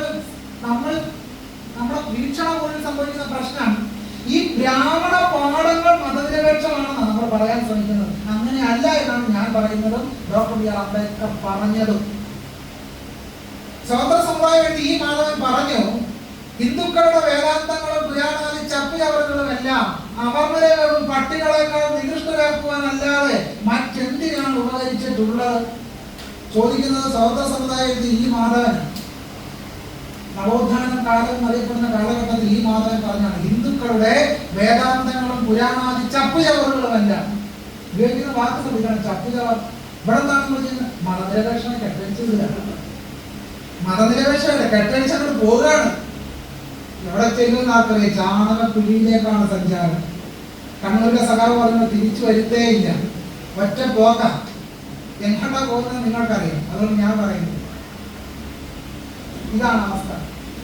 അപ്പൊ ഈ ആശയം ആരുടേതാണ്? മൈത്രി എന്ന് പറയുന്ന ആശയം ആരുടേതാണ്? അത് ഇന്ത്യൻ ബ്രാഹ്മണ്യത്തിന്റെ ആശയമല്ല, അത് ബൗദ്ധമായ ആശയമാണ്. അഹിംസ. ഇന്നലെ RSSന്റെ നേതാവ് മോഹൻ ഭാഗവത് പറഞ്ഞത്, പ്രത്യേകിച്ച് പഹൽഗാം സംഭവത്തിന്റെ പശ്ചാത്തലത്തിലാണ് പറഞ്ഞത്, രാജാവ് രാമായണത്തിലെ രാമനെ പോലെ ആയിരിക്കണം. ബഹുവേഗം ഞാൻ ആ രാമനെ പറ്റി പറഞ്ഞു തുടങ്ങിയാൽ ഇവിടെ ഒന്നും അവസാനിക്കത്തില്ല കാര്യങ്ങൾ. പണ്ഡിറ്റ് മദൻ മോഹൻ മാളവ്യ കേരളത്തിൽ വന്നു. കോട്ടയത്ത് തിരുനക്കര മൈതാനത്ത് മദൻ മോഹൻ മാളവ്യ ഈഴവരോട് പറഞ്ഞു, നിങ്ങൾ രാമനാമം ജപിക്കണം. സഹോദരൻ അയ്യപ്പനും CO കരുണാകരനും വേദിയിൽ എഴുന്നേറ്റ് നിന്നു. എന്നിട്ട് ചോദിച്ചു, നിങ്ങൾ പറയുന്ന ആ ദശരഥപുത്രനായ രാമന്റെ കാര്യം തന്നെയല്ലേ? നിങ്ങൾ പറയുന്നത് ആ ദശരഥപുത്രനായ രാമന്റെ കാര്യം തന്നെയാണല്ലോ, അത് വേറെ മഹാന്മാരുടെ കാര്യമൊന്നും അല്ലല്ലോ പറയുന്നതാണ് സഹോദരൻ അയ്യപ്പന്റെ ചോദ്യത്തിന്റെ കാതൽ. മാളവ്യവർമ്മ എന്ന പേരിൽ ഒരു ലേഖനം എഴുതി സഹോദരൻ അയ്യപ്പൻ പറഞ്ഞു, ജോർജ് രാജ്യത്തിന് പകരം രാമരാജ്യം വന്നാൽ പണ്ഡിറ്റും മറ്റും നാക്കർക്കലും ഒരിക്കലും തുടങ്ങുവാൻ മടിക്കയില്ലെന്നുള്ളതല്ലാതെ ഇതുകൊണ്ട് യാതൊരു പ്രയോജനവുമില്ല എന്നാണ് പറഞ്ഞത്. ജോർജ് രാജ്യം എന്ന ബ്രിട്ടീഷ് കൊളോണിയൽ ഭരണത്തെ പറ്റിയാണ് പറയുന്നത്. അതിന് പകരം രാമരാജ്യം വന്നാൽ മനുഷ്യർക്ക് കടക്കപ്പൊളി ഉണ്ടാവില്ല, നാക്കർത്തെടുക്കുമെന്നാണ് സഹോദരൻ അയ്യപ്പൻ പറഞ്ഞത്. ഈ സഹോദരൻ അയ്യപ്പനെയാണ് നമുക്ക് വീണ്ടെടുക്കേണ്ടത്.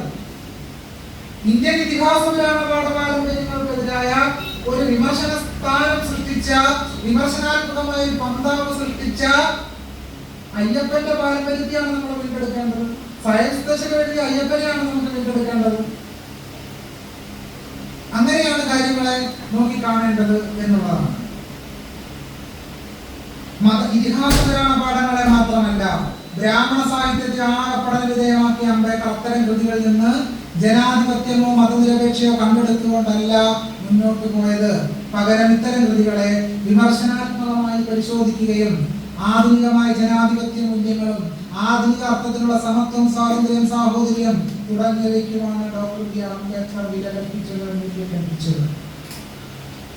ബ്രഹ്മത്തെ സംബന്ധിച്ച പഠനത്തിൽ ബ്രഹ്മത്തിൽ ജനാധിപത്യം കണ്ടെത്തുകയായിരുന്നില്ല അംബേദ്കർ, മറിച്ച് ഇത്തരം പുരാതന സങ്കല്പങ്ങളിൽ പണിതുയർത്തുന്ന ജനാധിപത്യം ദുർബലമായിരിക്കുമെന്ന് കൂടി അംബേദ്കർ പറഞ്ഞു വെക്കുന്നു. ശാസ്ത്രചരിത്രകാരിയും ചിന്തകയുമായ പ്രൊഫസർ മീരാനന്ദ അവരുടെ പ്രോഫിറ്റ് ഫേസിംഗ് ബാക്ക്വേഡ് എന്ന ഗ്രന്ഥത്തിൽ പറയുന്നു, നമ്മുടെ ഭൂതകാല നേട്ടങ്ങൾ സമ്പൂർണമായി സംരക്ഷിക്കുകയും കൈമാറുകയും ചെയ്യേണ്ടത് നമ്മുടെ ഉത്തരവാദിത്വമല്ല, എന്നാൽ ശ്രേഷ്ഠമായ ഭാവി സമൂഹത്തെ സൃഷ്ടിക്കുക എന്നതാണ് പ്രധാനം. മീരാനന്ദയുടെ വാക്കുകൾ.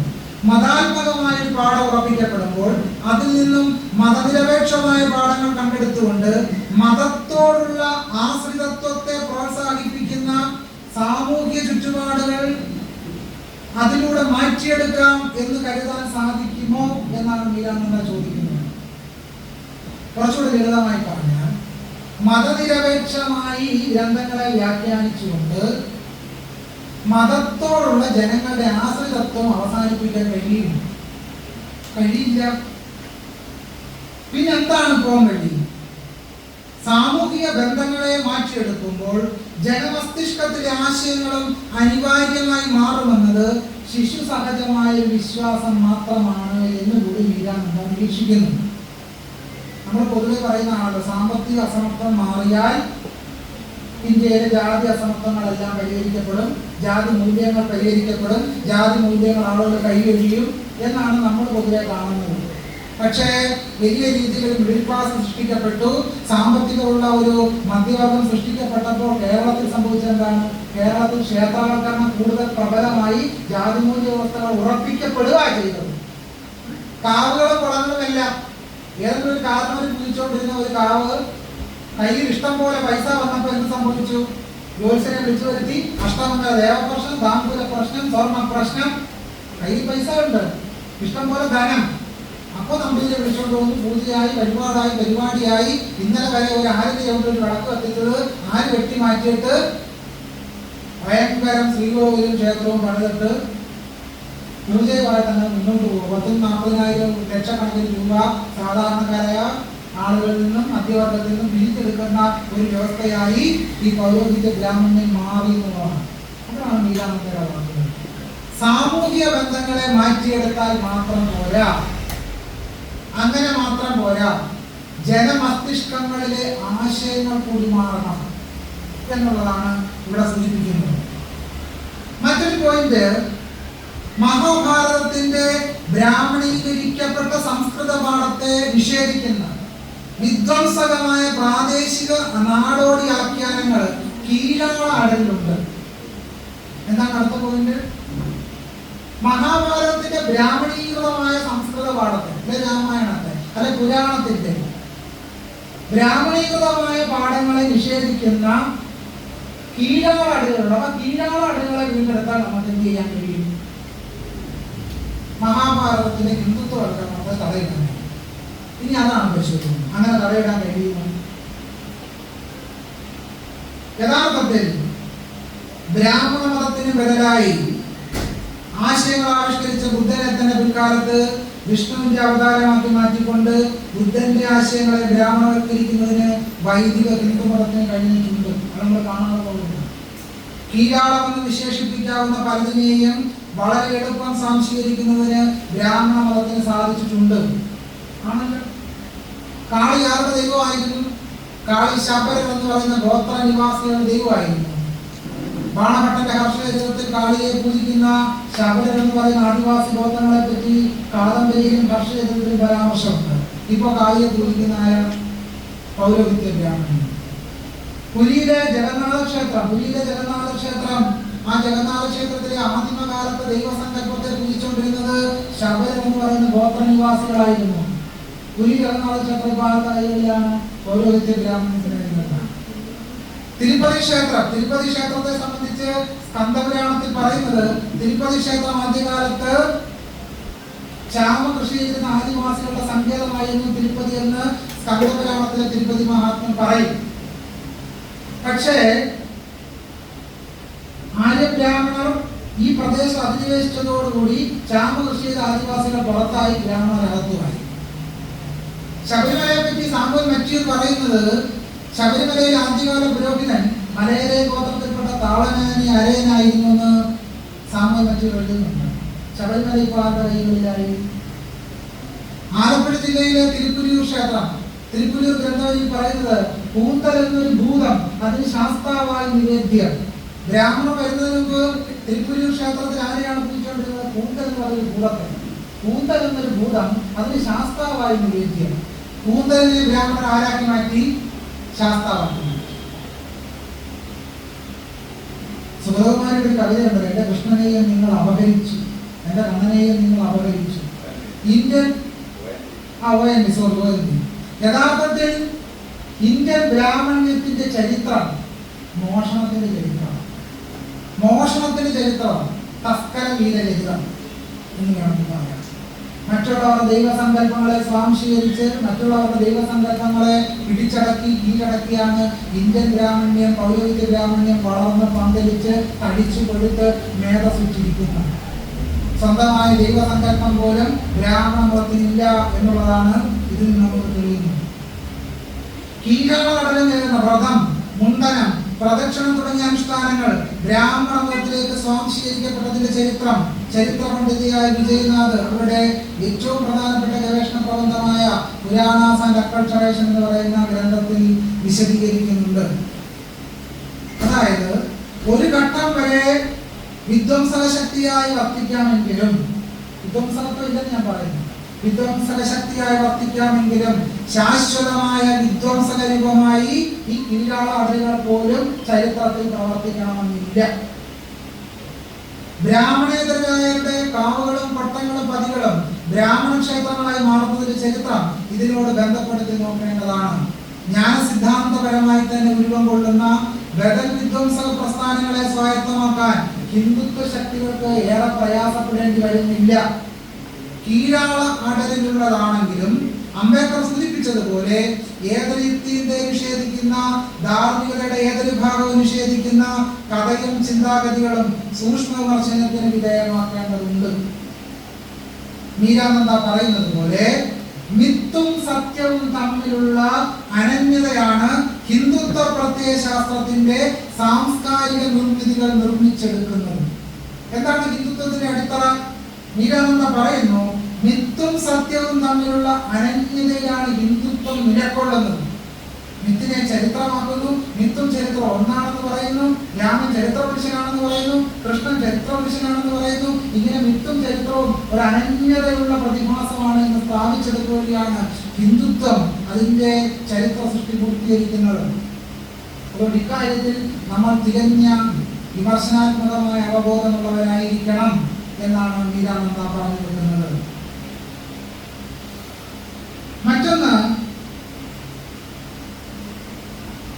ഇന്ത്യൻ ഇതിഹാസ പാരമ്പര്യത്തെ ചരിത്രപരമായും സാംസ്കാരികപരമായും അഭിസംബോധന ചെയ്യുന്നതിന് വേണ്ടിയാണ് മതനിരപേക്ഷമായി ഇതിനെയൊക്കെ വ്യാഖ്യാനിക്കുന്നത് എന്നാണ് ഒരു പ്രധാനപ്പെട്ട വ്യാഖ്യാനം.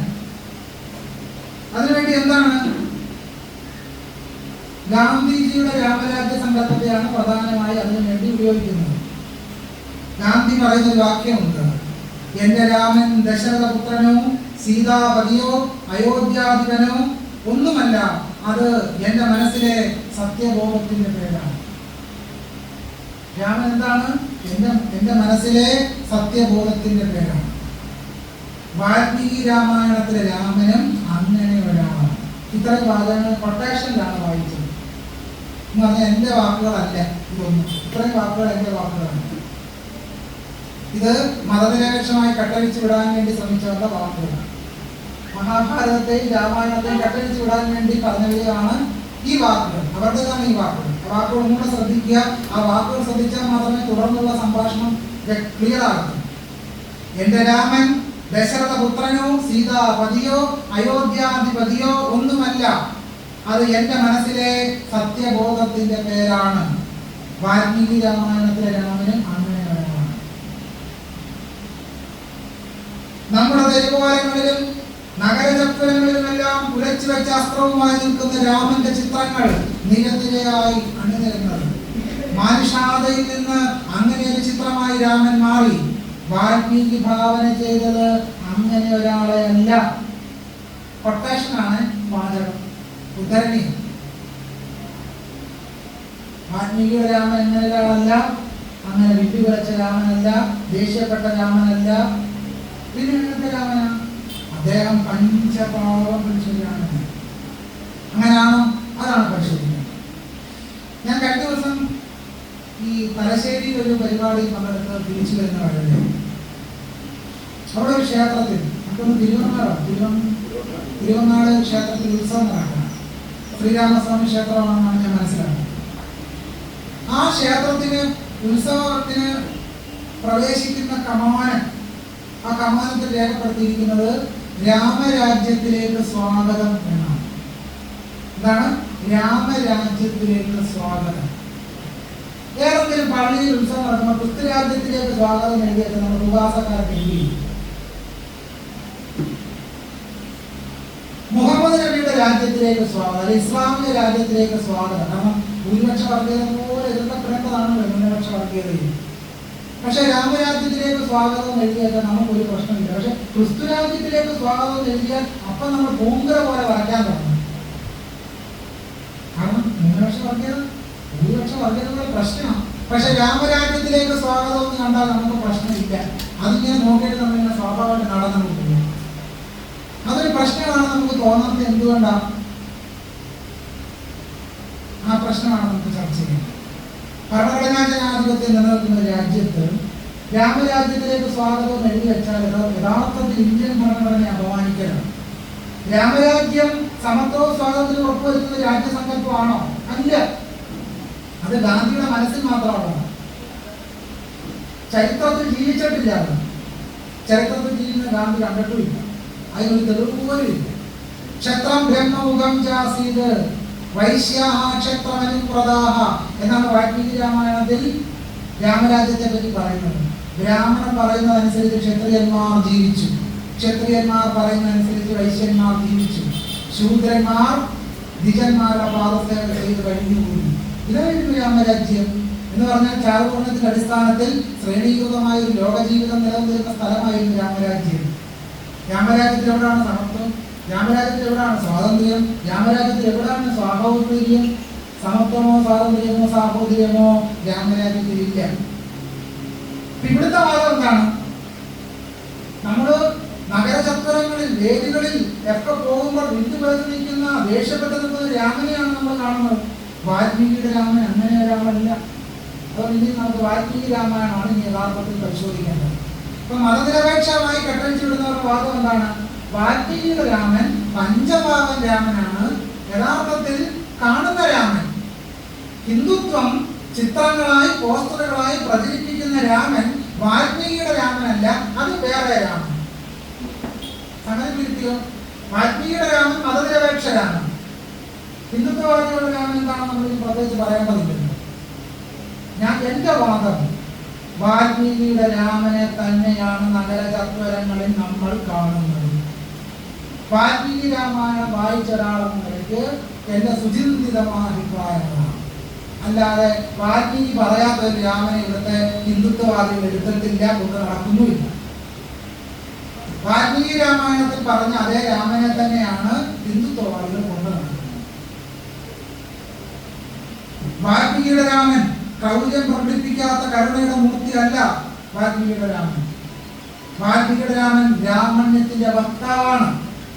വനവാസത്തിന് തയ്യാറായ രാമൻ തന്റെ ധനം ബ്രാഹ്മണർക്ക് ദാനം ചെയ്യാനാണ് ആഗ്രഹിക്കുന്നത്. താൻ ആർജിച്ച ധനം മുഴുവൻ ബ്രാഹ്മണർക്കുള്ളതാണെന്ന് വാൽമീകിയുടെ രാമൻ പറയുന്നു.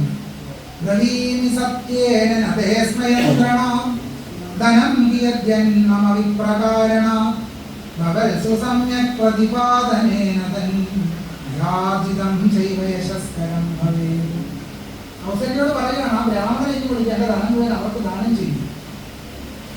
കുചേലവൃത്ത വഞ്ചിപ്പാട്ട് നമ്മൾ പഠിച്ചിട്ടുണ്ട്. അഴിമകൾ ഒരുമിച്ച് ഒരു കട്ടിലിൽ മേലങ്ങേലെ മേഘാമാളിക മുകളിൽ ഇരുന്നരുളും 72 ലഘുവാഴിയായ തമ്പുരാനത്രയും താഴത്തന്റെ വയസ്സിനെ ദൂരത്തിൽ കണ്ടാൽ എത്ര കഷ്ടം, എത്രയും മുഷിഞ്ഞ ജീർണ വസ്ത്രം കൊണ്ടു തെറ്റുടുത്തിട്ട് ഉത്തരീകരിക്കുന്നു. മുഷിഞ്ഞ ജീർണ വസ്ത്രം ധരിച്ച കുചേലനെ കണ്ടിട്ട് കൃഷ്ണൻ ദേവദാത്തനായി കണ്ണുകളിൽ നിന്ന് കണ്ണു ധാരതായി ഒഴുകാൻ തുടങ്ങി. ഒരിക്കൽ പോലും കേരളീയ സമൂഹം കുചേലവൃത്ത വഞ്ചിപ്പാട്ട് പാടിയവരൊന്നും ഒരിക്കൽ പോലും ചോദിച്ചില്ല കുചേലൻ എന്തുകൊണ്ട് 10 വാഴ നട്ടുകൂടാ, എന്തുകൊണ്ട് അദ്ദേഹം ഒരു ചേമ്പെങ്കിലും നട്ടില്ല, ചോദിക്കില്ല മലയാളികൾ. കാരണം ബ്രാഹ്മണ്യത്തോട് ബ്രാഹ്മണ മതത്തോട് സവിശേഷമായ മലയാളികളുടെ അനുഭാവം. അതുകൊണ്ട് അവരധ്വാനിക്കാതിരിക്കുന്നത് നമ്മുടെ പ്രശ്നമേ അല്ല.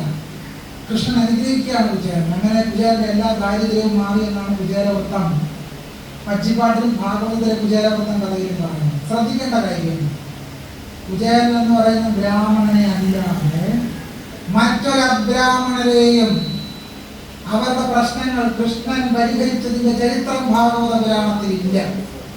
ബ്രാഹ്മണരെ മാത്രം അനുഗ്രഹിച്ച ചരിത്രം മാത്രമേ കൃഷ്ണനുള്ളൂ. എന്നിട്ടാണ് പറയുന്നത് കൃഷ്ണൻ എങ്ങനെയുള്ള ദൈവമാണ്, സബ്വേഴ്സീവ് പൊട്ടൻഷ്യൽ ഉള്ള ദൈവമാണെന്നാണ് പറയുന്നത്. എന്ത് സബ്വേഴ്സീവ് പൊട്ടൻസി? ബ്രാഹ്മണരെ മാത്രമേ സഹായിച്ചിട്ടുള്ളൂ.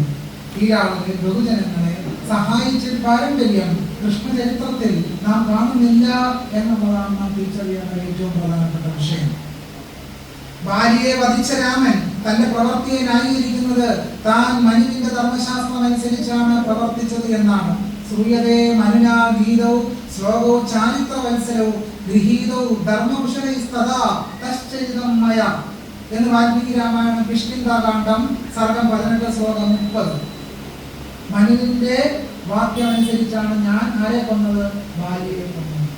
ആരാണ് മനു? മനുസ്മൃതി എഴുതിയ മനു തന്നെ. പശുവിന്റെയും ബ്രാഹ്മണന്റെയും ഇച്ഛയെ മുൻനിർത്തിയാണ് താൻ താടകയെ വധിക്കുന്നതെന്നും വാൽമീകിയുടെ രാമൻ പറയുന്നു. ഗോബ്രാഹ്മണ ഹിതാർത്ഥായ ദേശസ്യ ച ഹിതായ ച തവച്ചൈവാപ്രമേയസ്യ വചനം കർത്തുമുദ്യത. പശുവിന്റെയും ബ്രാഹ്മണന്റെയും ഹിതത്തിന് വേണ്ടിയാണ് താൻ ആരെ കൊന്നത്, താടകയെ കൊന്നത്. താടക എന്തെങ്കിലും തെറ്റ് രാമനോട് ചെയ്തോ? ചെയ്തില്ല. പക്ഷെ എന്തിനു വേണ്ടിയാണ് രാമൻ താടകയെ കൊന്നത്? പശുവിന്റെയും ബ്രാഹ്മണന്റെയും ഹിതം നടപ്പിലാക്കാൻ വേണ്ടി. പറയുന്ന ആരാണ്? ശാന്തകുമാര സ്വയം സൃഷ്ടിച്ച ശ്ലോകമാണോ? അല്ല, വാൽമീകി രാമായണത്തിലൂടെ ഉദ്ധരിക്കുകയാണ് ചെയ്യുന്നത്. വാൽമീകി രാമായണത്തിൽ അവതരിക്കപ്പെട്ടിട്ടുള്ള രാമന്റെ കഥ ഇന്ത്യൻ ഭരണഘടനയുടെ ആമുഖത്തിൽ പ്രതിപാദിച്ചിട്ടുള്ള സമത്വം, സ്വാതന്ത്ര്യം, സാഹോദര്യം, സാമൂഹിക നീതി, മതനിരപേക്ഷത, ജനാധിപത്യം എന്നീ മൂല്യങ്ങൾക്കും ആശയങ്ങൾക്കും വിരുദ്ധമാണെന്ന കാര്യം എല്ലാവരും ശ്രദ്ധിക്കണമെന്ന് ഡോക്ടർ കെ.എസ്. ഭഗവാൻ എഴുതുന്നു. ഭഗവാന്റെ വാക്കുകൾ ശ്രദ്ധിക്കുക. എന്താണ് ഭഗവാൻ പറഞ്ഞത്? കെ.എസ്. ഭഗവാൻ പറയുന്നത് രാമന്റെ ഈ കഥയിലെ മൂല്യങ്ങൾ ഇന്ത്യൻ ഭരണഘടന മുന്നോട്ട് വെക്കുന്ന സാമൂഹ്യ നീതിക്കെതിരാണെന്നാണ് ഡോക്ടർ കെ.എസ്. ഭഗവാൻ പറഞ്ഞത്. The release of Rama and Krishna എന്ന തന്നെ വിഖ്യാതമായ പ്രബന്ധത്തിൽ ഡോക്ടർ ബി. അംബേദ്കർ പറയുന്നത് രാമൻ ദുർബലനും ഭീരുവുമായിരുന്ന ഒരു ഏകാധിപതിയായിരുന്നു എന്നും തന്റെ പേരും പെരുമയും സംരക്ഷിക്കാൻ അതിനീച പദ്ധതി ആവിഷ്കരിച്ച ഒരാളാണ് രാമൻ എന്നുമാണ്. വേണമെങ്കിൽ എനിക്ക് എന്റെ സ്വന്തം ഭാഷയിൽ പറയാൻ വേണം.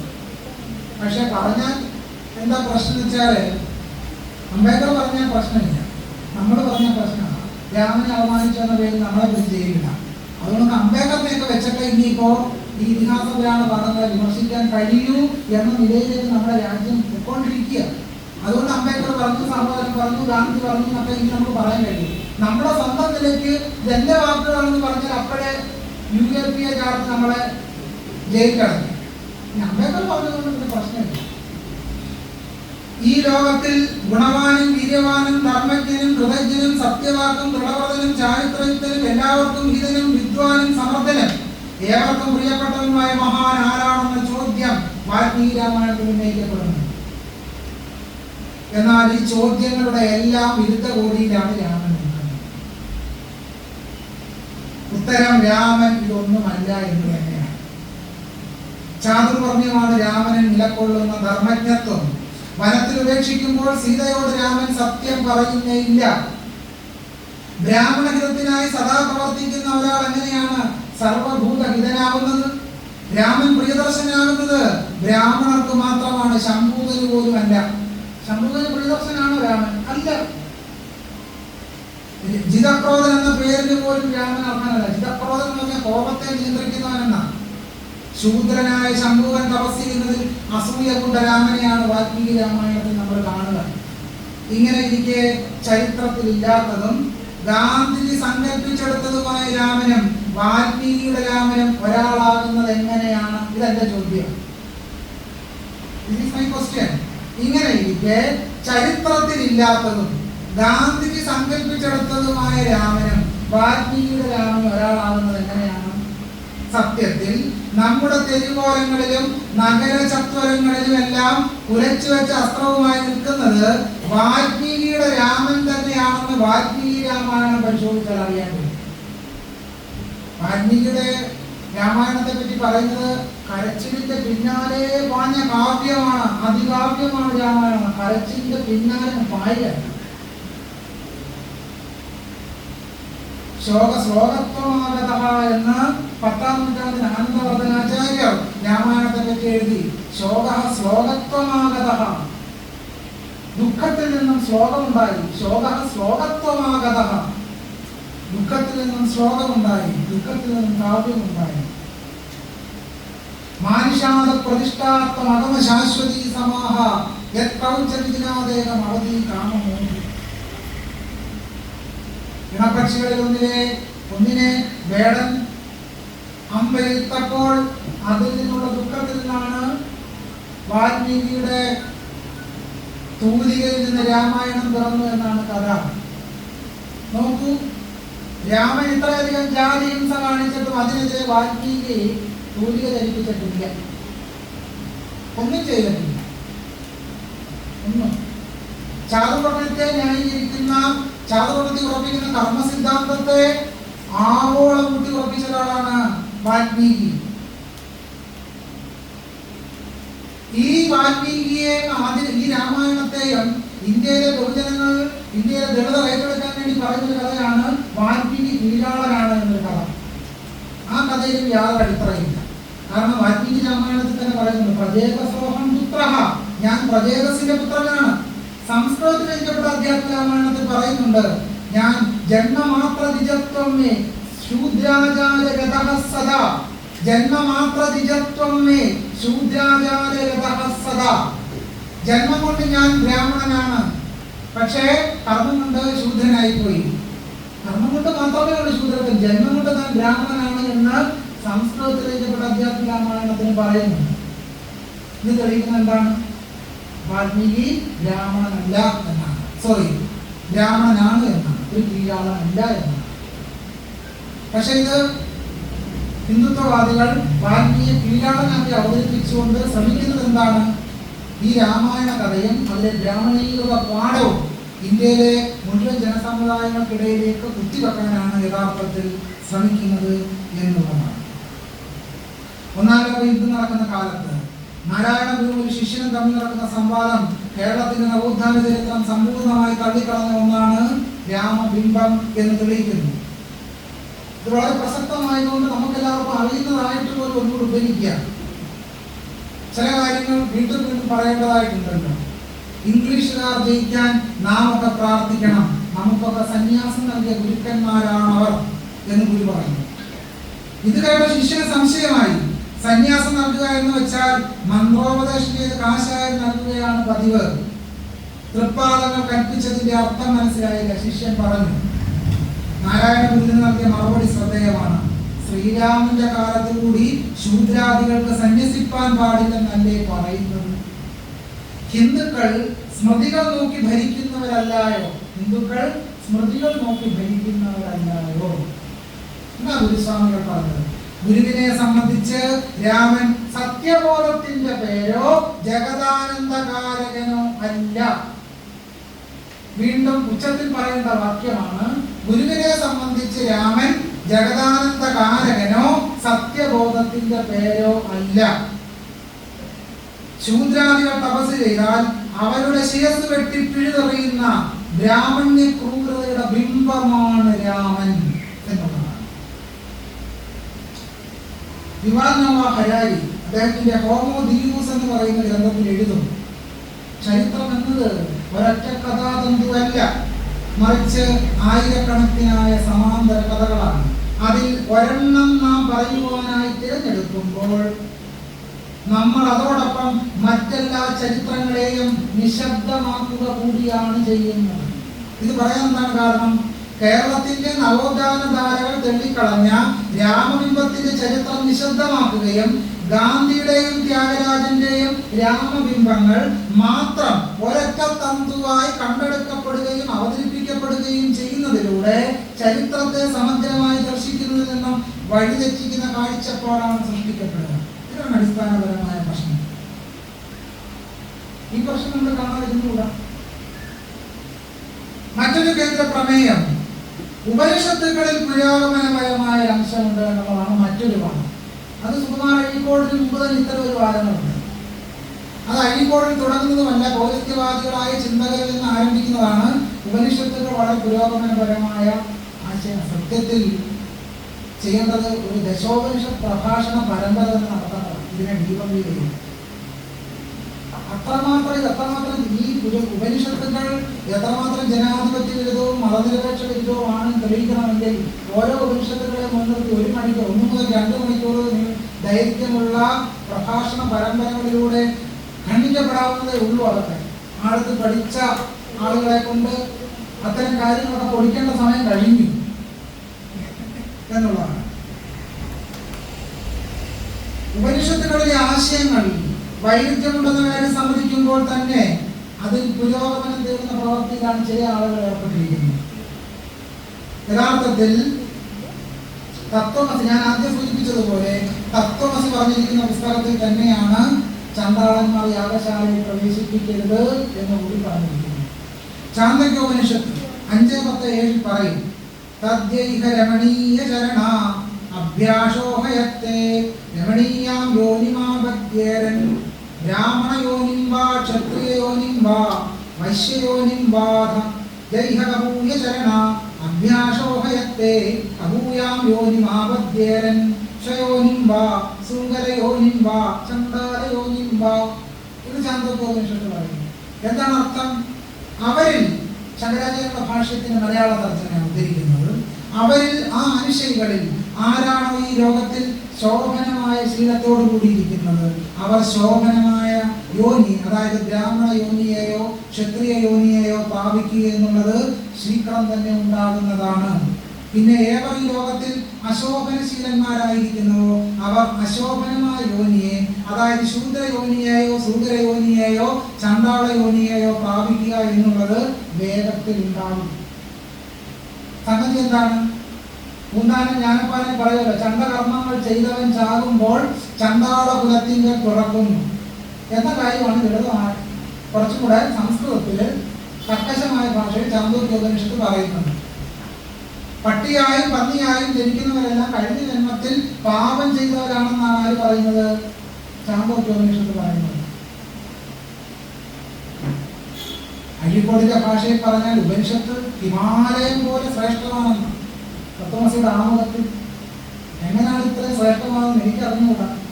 ഇത്രയധികം ശ്രേഷ്ഠത യഥാർത്ഥത്തിൽ ആരോപിക്കപ്പെട്ട് കൃത്രിമമായി നിർമ്മിച്ചെടുത്തത്. വ്യാഖ്യാനങ്ങൾ കൊണ്ട് മൂടുപടം അണിയിച്ച് സ്വർണമയമാണെന്ന് സൂചിപ്പിച്ചത്. ഹിരൺമയേന മാത്രേണ സത്യസ്യാവിഹിതം മുഖം എന്ന് പറയുന്ന ഉപനിഷത്തുക്കൾക്കും ബാധകമാണ്. വികൃതമാണ് തുറന്നു നോക്കുമ്പോൾ. സത്യസ്യാവിഹിതം മുഖം തുറന്നു നോക്കുമ്പോൾ ആ സത്യം നമ്മളെ വേദനിപ്പിക്കും. അതുകൊണ്ടായാലും പൊതുവെ തുറന്നു നോക്കാതെ തുറന്നു പറയാൻ താല്പര്യപ്പെടാറില്ല. സത്യസ്യാവിഹിതം മുഖം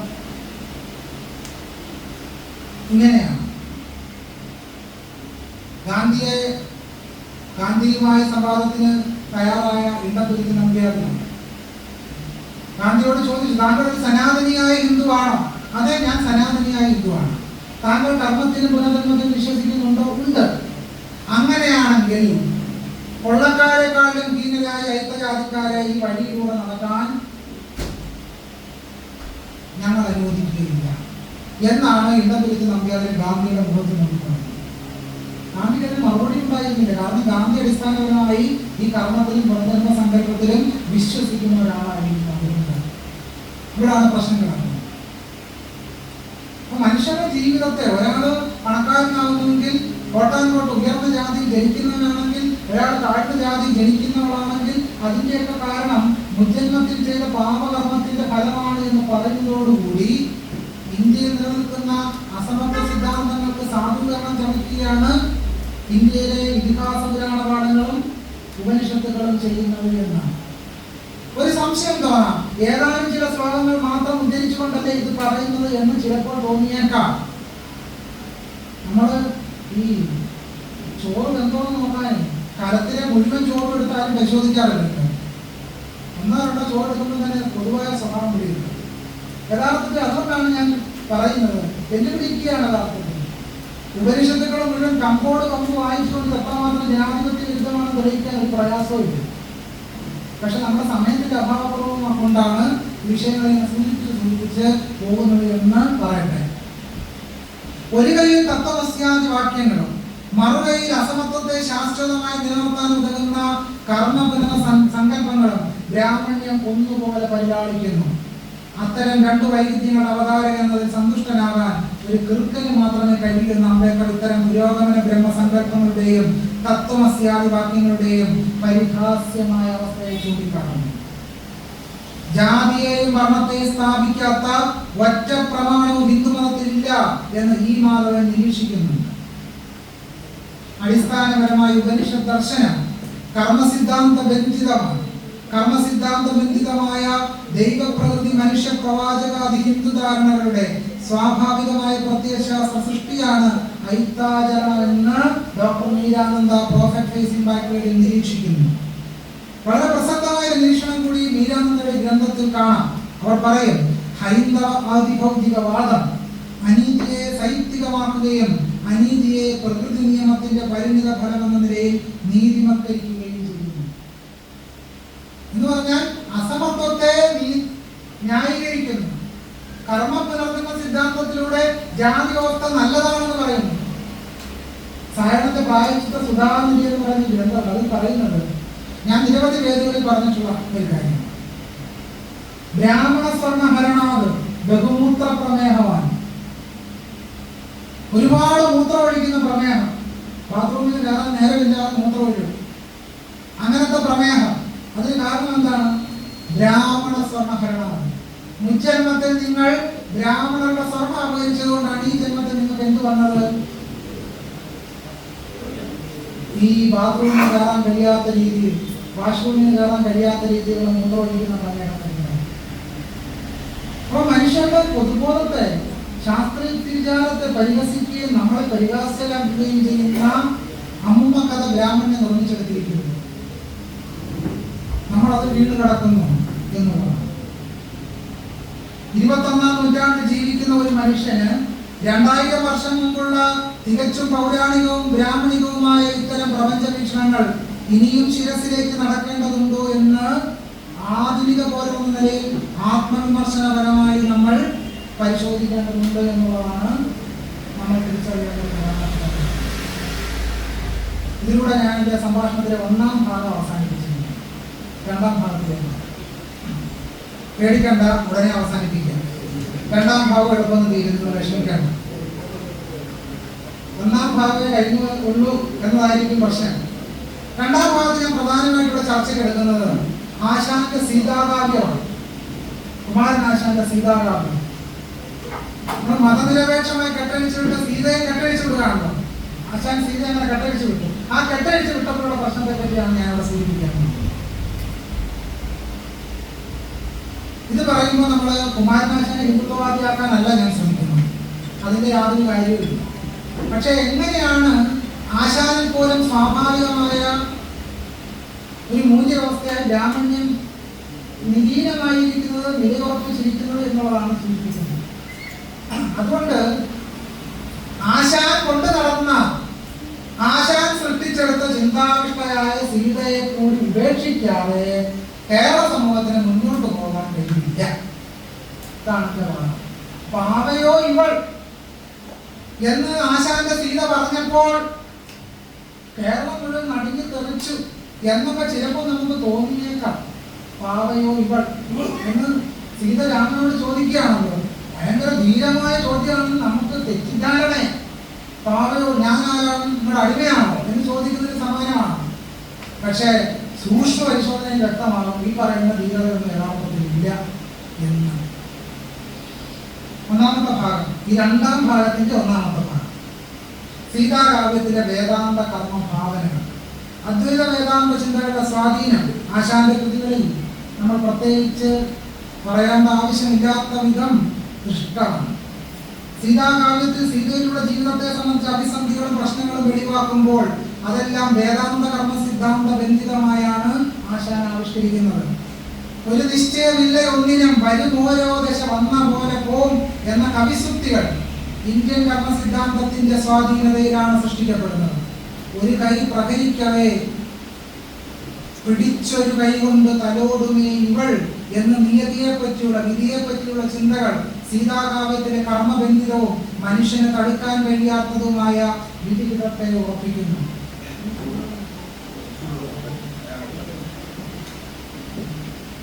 നിഴലും വെളിച്ചവും പോലെ സുഖദുഃഖങ്ങൾ അനുഭവപ്പെടുന്നു.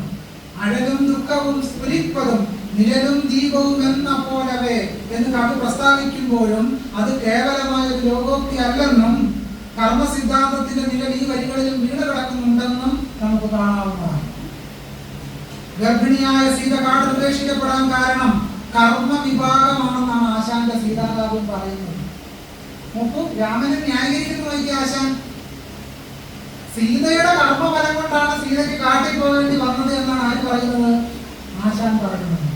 കടുവാക്കുകൾ കേട്ടു കാനനം നടുവേ എന്നെ വെടിഞ്ഞും തുണി വെടിവാൻ തലമായി മറിച്ചുനേ കുടിലം കർമ്മ വിഭാഗമോർക്കുവിൽ. എന്റെ കർമ്മഫലമാണ് ഇതിന് കാരണം. എത്ര ഭീകരമാണെന്ന് നോക്കൂ കർമ്മഫലം. മുഴുവനും ആദിവാസികളും ഇന്ത്യയിലെ പിന്നോക്കക്കാരും ദുരിതമനുഭവിക്കാൻ കാരണം അവരുടെ മുജ്ജന്മ കർമ്മ ഫലമാണെന്നാണ് ഇന്ത്യൻ ബ്രാഹ്മണ്യം സിദ്ധാന്തിക്കുന്നത്.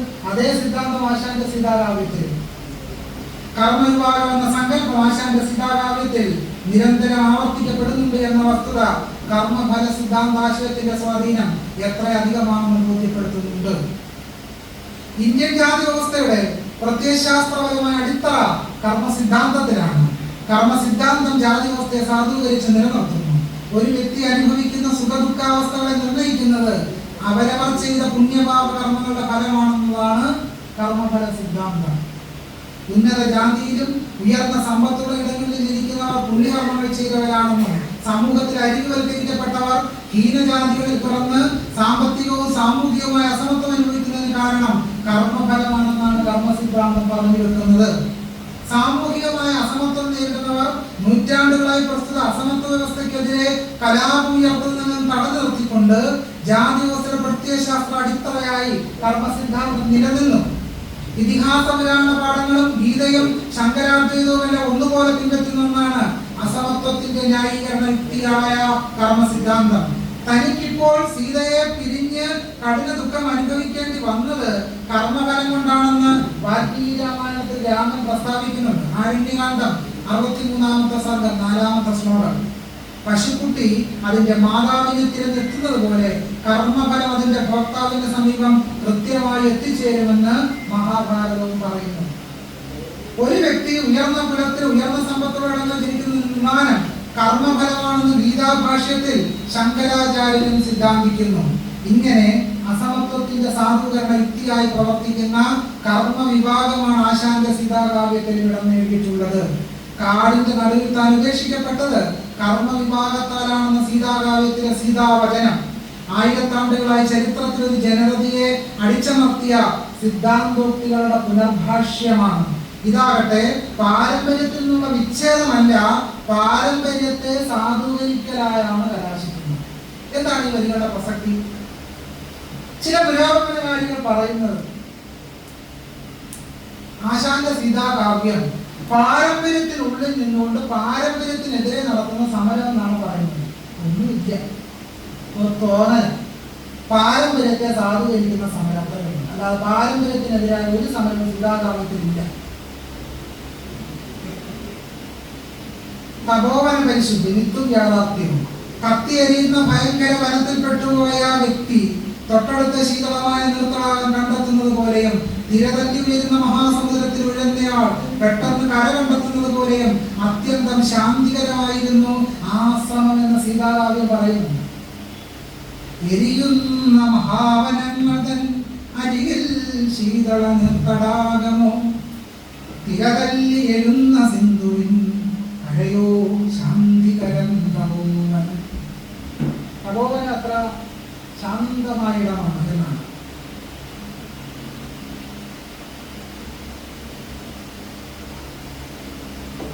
ഇതിൽ പറഞ്ഞു വെക്കുന്നത് തരുപക്ഷി മൃഗങ്ങളോടും നരരോടും സുരരോടും ഒരേ മട്ടിലുള്ള സരള സ്നേഹമാണ് തപോവനവാസികൾ പുലർത്തിയത്. ആരാണ് പറയുന്നത്? ആശാനാണ് പറയുന്നത്. വനവാസി പ്രത്യേകിച്ച് ആശ്രമവാസികൾ എല്ലാവരോടും സരള സ്നേഹം വെച്ച് പുലർത്തി. പക്ഷെ ആശാൻ ചോദിക്കേണ്ട ഒരു ചോദ്യമുണ്ട്. എന്നിട്ടും എന്തുകൊണ്ടാണ് ജാതി വ്യവസ്ഥ നിലനിന്നത് എന്നതാണ് ചോദ്യം. തപോവനവാസികൾക്ക് ഇത്രയധികം തരളസ്നേഹം ഉണ്ടായിട്ടും ഒറ്റ മഹർഷിമാര് പോലും എഴുന്നേറ്റ് നിന്ന് ഈ ജാതി വ്യവസ്ഥയെ ചോദ്യം ചെയ്തില്ല. ആ ജാതി വ്യവസ്ഥയെ ചോദ്യം ചെയ്താൽ മഹർഷിമാരല്ല വേണ്ടി വന്നത്. പിന്നീട് നാരായണ ഗുരുസ്വാമികൾ, അദ്ദേഹം മഹർഷിയൊന്നുമല്ല കേട്ടോ, നാരായണ ഗുരുസ്വാമികളും മഹാത്മാ ഫൂലെയും മഹാത്മാ അയ്യങ്കാളിയും പൊയ്കയിൽ അപ്പച്ചനും ഡോക്ടർ ബി ആർ അംബേദ്കറും ഒക്കെ വേണ്ടി വന്നു ജാതി വ്യവസ്ഥയെ ചോദ്യം ചെയ്യാൻ. സമത്വപൂർണമായി സർവസ്നേഹത്തിന് ത്രൈവർണികയായ സീത അവകാശപ്പെട്ടവളായ കഴിഞ്ഞാൽ ഇന്ത്യയിലെ കില്ലോർ സ്ത്രീകളും മറ്റ് ഐത്തര വിഭാഗങ്ങളും ഇത്തരം സരള സ്നേഹ ഭാവനകൾക്ക് പുറത്തായിരുന്നു എന്നതാണ് ചരിത്ര യാഥാർത്ഥ്യം. ആശാന്റെ തപോവന ഭാവനകൾ പൗരസ്ത്യവാദികളുടെ മൂഷയിൽ നിർമ്മിക്കപ്പെട്ടവയായിരുന്നു എന്ന് ഇതിഹാസ പാഠങ്ങൾ പരിശോധിച്ചാൽ അറിയാൻ കഴിയും. വാൽമീകി രാമായണത്തിൽ വിശ്വാമിത്രനും വസിഷ്ഠനും തമ്മിലുള്ള കാമധേനുവിനായുള്ള ഘോരയുദ്ധം അരങ്ങേറിയത് വസിഷ്ഠന്റെ ആശ്രമത്തിൽ വെച്ചായിരുന്നു എന്ന് രേഖപ്പെടുത്തുന്നുണ്ട്. വാൽമീകി രാമായണം ബാലകാന്ഡം സർഗം 54 മുതൽ 56 വരെ. ബ്രാഹ്മണ്യത്തിന് വേണ്ടിയുള്ള യുദ്ധത്തിന്റെ രംഗം കൂടിയായിരുന്നു വസിഷ്ഠന്റെ തപോവനം.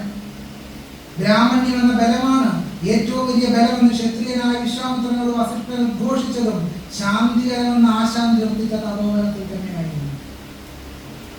പരശുരാമൻ പിതാവിന്റെ ആജ്ഞ അനുസരിച്ച് മാതാവിന്റെ ശിരച്ഛേദം നടത്തിയതും ആശ്രമത്തിൽ വെച്ച് തന്നെയായിരുന്നു എന്ന് മഹാഭാരതവും ഭാഗവതവും പാരായണം ചെയ്താൽ ബോധ്യപ്പെടും. ദേശധർമ്മ സനാതന എന്നൊരു ശ്ലോകം മഹാഭാരതത്തിലുണ്ട്. ഈ ധർമ്മമാകുന്നു സനാതന. ആ ശ്ലോകത്തിന് മുമ്പുള്ള വരികളും കൂടെ വായിച്ചു നോക്കണം. അപ്പോൾ നമുക്ക് സംഗതി ഉപയോഗിക്കണം. പൊതുവെ ഹിന്ദുത്വവാദി അവസാനത്തെ വരി മാത്രമേ പറയത്തുള്ളൂ, അതിന് മുമ്പുള്ള വരിയൊന്നും അവർ പറയുന്നില്ല. അതിനുള്ള മുമ്പുള്ള വരിയും കൂടെ വായിച്ചാൽ സംഗതി പ്രശ്നമാണ്. മുമ്പുള്ള വരിയുടെ കഥയല്ല പറയാൻ പോകുന്നത്. സ്വന്തം മാതാവിനെ പുത്രന്റെ മുമ്പിൽ വെച്ച് പിതാവ് സാക്ഷിയായിരിക്കുമ്പോൾ ഒരു ബ്രാഹ്മണൻ പിടിച്ചു വലിച്ചുകൊണ്ട് പോവുക. മഹാഭാരതത്തിൽ ആദ്യ പ്രവർത്തിയുള്ള കഥയാണ്. അപ്പൊ പുത്രൻ തടഞ്ഞു. ഇതെന്താ? ശ്വേതവേദ തടഞ്ഞു. ശ്വേതവേദ പറഞ്ഞു, എന്തായി കാണില്ല എന്റെ അമ്മയെ പിടിച്ചോണ്ട് പോവുകയാണ്. ഇത് അനുവദിക്കാൻ കഴിയില്ല. ശ്വേതകേതു അച്ഛനോട് പറഞ്ഞു, അച്ഛാ തടയണം, എന്റെ അമ്മയെ പിടിച്ചോണ്ട് പോകാൻ അനുവദിക്കരുത്. പിതാവ് പുത്രനോട് പറഞ്ഞു, സ്ത്രീകൾക്ക് അവരെ പിടിച്ചുകൊണ്ട് പോകുന്ന ആരുടെ കൂടെയും സഹശയനം നടത്താൻ അനുവദിക്കുന്നതാണ് സനാതനമായ ധർമ്മം. വേഷധർമ്മ സനാതന. എന്താണ് സനാതന ധർമ്മം? പുത്രന്റെയും പിതാവിന്റെയും മുമ്പിൽ വെച്ച് ഭാര്യയെ, മാതാവിനെ മറ്റൊരു ബ്രാഹ്മണ പുരോഹിതൻ സഹശയനത്തിനായി ഭോഗവസ്തുവായി പിടിച്ചുകൊണ്ട് പോകുമ്പോൾ മിണ്ടാൻ പാടില്ല എന്ന് പറയുന്ന ധർമ്മത്തിന്റെ പേരാണ് സനാതന ധർമ്മം. ഇത് വലിയെന്തോ സംഭവമാണെന്ന് പറഞ്ഞു ഇവിടെ കെട്ടിയിരുന്ന് വെച്ചുകൊണ്ട് കാണുന്നുണ്ടോ? ഇതാണ് സനാതന ധർമ്മം. വേഷധർമ്മ സനാതന. ഇതൊരു അശ്ലീലമാണെന്ന് ആലോചിച്ചു. ഇത്ര പരിതാപകരം, ലജ്ജാവഹം എന്നല്ലേ പറയുന്നത്. അതിന്റെ വിശദാംശങ്ങളിലേക്ക് തൽക്കാലം കിടക്കുന്നു. മഹാഭാരതം മുഴുവൻ ഇതുപോലെ വായിച്ചാൽ നമുക്ക് എന്താ പറയേണ്ടത്, കുറച്ച് കടത്തി പറയേണ്ടി വരും. നമുക്ക് ഒരുപാട് സിനിമ നിർമ്മിക്കാനുണ്ട്. പ്രത്യേകിച്ച് ഈ പൂമ്പാറ്റ പോലെ, അമർചിത്രകഥ പോലെ ചില കൊച്ചു പുസ്തകങ്ങൾ സമൂഹത്തിൽ വിറ്റുപോയിരുന്നില്ല ഒരു കാലഘട്ടത്തിൽ. സത്യത്തിൽ ആ പുസ്തകങ്ങളുടെ ഒന്നും ആവശ്യമില്ല. മഹാഭാരതം എടുത്ത് വായിച്ചു നോക്കിയാൽ ധാരാളം കാര്യങ്ങൾ അതിനകത്ത്. അത്രമാത്രം ഞാൻ ഒന്ന് ഒളിപ്പിച്ചു വെച്ച് പറയുന്നു. ബാക്കി നിങ്ങളുടെ ചിന്തകൾക്ക് വിട്ടിരിക്കുക. ഹിംസാത്മകമായ ഇത്തരം നിരവധി സംഭവങ്ങൾ, ഇടങ്ങൾ ശാന്തികരമായി തീരുന്നത് ദേശീയതയുടെ നിർമ്മാണ സാഹചര്യത്തിലാണ്. കർമ്മങ്ങളിൽ താല്പര്യമില്ലാതിരുന്ന നിഷ്കാമകർമ്മികളായി തപോവനവാസികളെ ഭാവന ചെയ്തതിൽ മാക്സ് മുള്ളർ ഉൾപ്പെടെയുള്ള ഇന്ത്യ പഠിതാക്കളുടെ സ്വാധീനവും എടുത്തു പറയേണ്ടതാണ്. ഇതിഹാസ പുരാണ സൽക്കഥ ശ്രുതിയാൽ ജീവിത ഭൂ നനച്ചിവർ എന്ന് തപോഭൂമിയിലെ ഋഷിഗണങ്ങളെ ആവിഷ്കരിക്കുന്നതും ചരിത്രപരമായ ആഴത്തിൽ പരിശോധിക്കേണ്ടി വരും. ഇതിഹാസ പുരാണങ്ങൾ ആർക്കാണ് സത്യത്തിൽ സൽക്കഥയായി തീരുന്നത്? ആർക്കാണ് ഇതിഹാസ പുരാണങ്ങൾ സൽക്കഥ? സന്ധ്യയ്ക്ക് ചെല്ലുന്ന രാമനാമം ഉണ്ടല്ലോ, ആർക്ക് എന്താണത്? രാമരാമ ഭാഗ്യമ മുകുന്ദരാമ ഭാഗ്യമ. ഭംഗിയോട് ഭൂമി തന്നെ ബ്രാഹ്മണർക്ക് നൽകുവാൻ ഭാർഗവനായി വന്നുദിച്ച രാമരാമ ഭാഗ്യമ. ആർക്കാണ് ഇതിഹാസങ്ങൾ സൽക്കഥ? അത് ബ്രാഹ്മണർക്ക് മാത്രമാണ് ഇതിഹാസ പുരാണങ്ങൾ സൽക്കഥ. കാരണം രാമൻ വന്നതിനാണ് ബ്രാഹ്മണർക്ക് ഭൂമി കൊടുക്കാനാണ്. അല്ലാതെ ഇന്ത്യയിലെ അതോ രാമൻ ഭൂപരിഷ്കരണം നടത്താനാണ്? രാമൻ വന്നല്ല ഭൂപരിഷ്കരണം നടത്തിയതാണോ? രാമൻ ഒരേ ഒരു കൂട്ടറുടെ ഭൂപരിഷ്കരണം നടത്തി. സത്യത്തിൽ ഭൂപരിഷ്കരണം അല്ല, ഭൂ അധിനിവേശം എന്നാണ് പറയുന്നത്. അത് നടത്തിയത് ബ്രാഹ്മണർക്ക് വേണ്ടി ഭൂ അധിനിവേശം നടത്തിയ ആളാണ് രാമൻ. ജനാധിപത്യ സർക്കാരുകളാണ് എല്ലാവർക്കും വേണ്ടി ഭൂപരിഷ്കരണം നടത്തിയത്. അതുകൊണ്ട് സന്ധിക്കുന്ന രാമനാമം തിരുത്തുന്നത് നന്നായിരിക്കും. കാരണം ഇദ്ദേഹം വന്നത് എല്ലാവർക്കും ഭൂമി കൊടുക്കാനല്ല, ബ്രാഹ്മണർക്ക് മാത്രം ഭൂമി കൊടുക്കാനാണ്. ബ്രാഹ്മണർക്ക് മാത്രം ഭൂമി കൊടുക്കാമെന്ന ആളെ നമ്മൾ സന്ധിക്കുന്ന സ്തുതിക്കുന്നതിന്റെ സാങ്കത്യം എന്താണെന്ന് പരിശോധിക്കേണ്ടത്. നിങ്ങളുടെ കൃഷ്ണൻ ഒരു പരമ്പര കൊലയാളിയല്ലായിരുന്നു എന്ന സഹോദരൻ അയ്യപ്പന്റെ ചോദ്യം ഇത്തരം സൽക്കഥാ സങ്കല്പങ്ങളോടുള്ള ആഴമേറിയ വിമർശനമായി.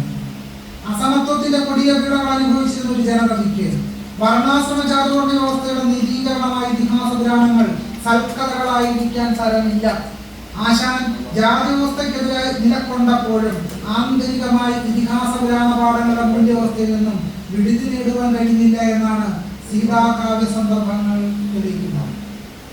അവർണ കവികൾ ആശാനെ മാതൃകയാക്കണമെന്നാണ് കേസരി ബാലകൃഷ്ണപിള്ള പ്രസ്താവിച്ചിട്ടുള്ളത്. പാരമ്പര്യത്തിനുള്ളിൽ നിന്നുകൊണ്ട് പാരമ്പര്യത്തെ വിധ്വംസാത്മകമായി ആശാൻ എതിരിട്ടു എന്നതാണ് കേസരിയുടെ നിരീക്ഷണത്തിന് ആധാരം. സഹോദരനും പണ്ഡിറ്റ് കർപ്പനുമടങ്ങുന്ന അവർണ കവികളുടെ നീണ്ട നിര ഇതിഹാസ പുരാണ പാഠങ്ങളുടെ മൂല്യവസ്ഥയെ സമ്പൂർണ്ണമായി തിരസ്കരിച്ചുകൊണ്ടാണ് ജനാധിപത്യ ക്രമത്തിലുള്ള നവലോകം ഭാവന ചെയ്തത്. സഹോദരനെയും മറ്റും സംബന്ധിച്ച് മനുഷ്യരുടെ സഹജീവനത്തെയും പാരസ്പര്യ സഹകാരിത്വത്തെയും സാഹോദര്യ ഭാവനയെയും തടയുന്നവയായിരുന്നു ഇതിഹാസ പുരാണ പാഠങ്ങൾ. ഇതിഹാസ പുരാണ പാഠങ്ങൾ സൃഷ്ടിക്കുന്ന ഈ അടിമത്ത വ്യവസ്ഥ കണ്ടിട്ടാണ് ബുക്കുകൾക്കും പൂർവികൾക്കും അടിമപ്പെടുന്ന മാനസികാവസ്ഥ ത്യജിച്ച് സയൻസിന് തൊഴാൻ സഹോദരൻ ആഹ്വാനം ചെയ്തത്. സഹോദരനെ സംബന്ധിച്ച് സയൻസും ജാതിവിരുദ്ധ പോരാട്ടത്തിൽ ഒരു പ്രധാനപ്പെട്ട ഉപാധിയായി. ഗ്രാമവും നഗരവും വീണ്ടും ചില ശുദ്ധി വിചാരങ്ങൾ. തപോവന പരിശുദ്ധിയെ രേഖപ്പെടുത്തുന്നതിനൊപ്പം തന്നെ അതിന്റെ എതിർസ്ഥാനമായി നഗരത്തെ സീതാകാലത്തിൽ അടയാളപ്പെടുത്തുന്നു ആശാൻ എന്നതും ശ്രദ്ധിക്കേണ്ടതാണ്. തപോവനം പരിശുദ്ധിയുടെ ഇടമായി അവതരിപ്പിക്കപ്പെടുമ്പോൾ നഗരവും നഗരവാസികളും ദുർമര്യാദകളുടെ ഈറ്റില്ലമായി അവതരിപ്പിക്കപ്പെടുന്നു. അന്യരോടുള്ള പുച്ഛവും അസൂയയും അത്യാഗ്രഹവും വഴിതെറ്റാനുള്ള വെമ്പലും മനസ്സിൽ സൂക്ഷിക്കുന്ന നഗരത്തിലെ സ്ത്രീകൾ പരമ്പരയെ കെട്ടുപോയി എന്നാണ് സീത വിവരിക്കുന്നത്. നാട്ടിൻ പുറം നന്മകളാൽ സമുദ്രം എന്ന ആ പഴഞ്ചൊല്ല് ഓർക്കുക. ഗ്രാമങ്ങളെ ജാതി വ്യവസ്ഥ ഈറ്റില്ലമായി ദർശിച്ച അംബേദ്കർ ചിന്തകൾ ഇവിടെ പ്രസക്തമാണ്. ആദ്യഘട്ടത്തിൽ നഗരവ്യവസ്ഥ പുതിയതരം ജാതി ക്രമങ്ങളെ സൃഷ്ടിച്ചുവെങ്കിലും നഗരവ്യവസ്ഥയുടെ ഉദയം പരമ്പരാഗതമായി നിലനിന്നിരുന്ന ജാതി മേൽക്കോയ്മയെ ആ രീതിയിൽ നിലനിൽക്കാൻ അനുവദിക്കുകയുണ്ടായില്ല. ഗ്രാമങ്ങൾ ജാതിയുടെ ഏറ്റെടുത്ത ക്രമങ്ങളെ കൃത്യമായി പരിപാലിച്ചപ്പോൾ നഗരകേന്ദ്രിത ജീവിതം ഒട്ടൊക്കെ ചലനങ്ങൾ സൃഷ്ടിച്ചു. നഗരങ്ങളെ അഴുക്കുചാലായി കാണുന്ന സീതയുടെ കാഴ്ചവട്ടങ്ങൾ തപോവന പരിശുദ്ധിയിലാണ് ഊന്നുന്നത്. ഇതാവട്ടെ ആത്യന്തികമായി ജാതി വ്യവസ്ഥയിലൂന്നുന്ന ഗ്രാമസങ്കല്പങ്ങളെ ഇളക്കം കൂടാതെ നിലനിർത്താൻ ആഗ്രഹിക്കുകയും ചെയ്യുന്നു.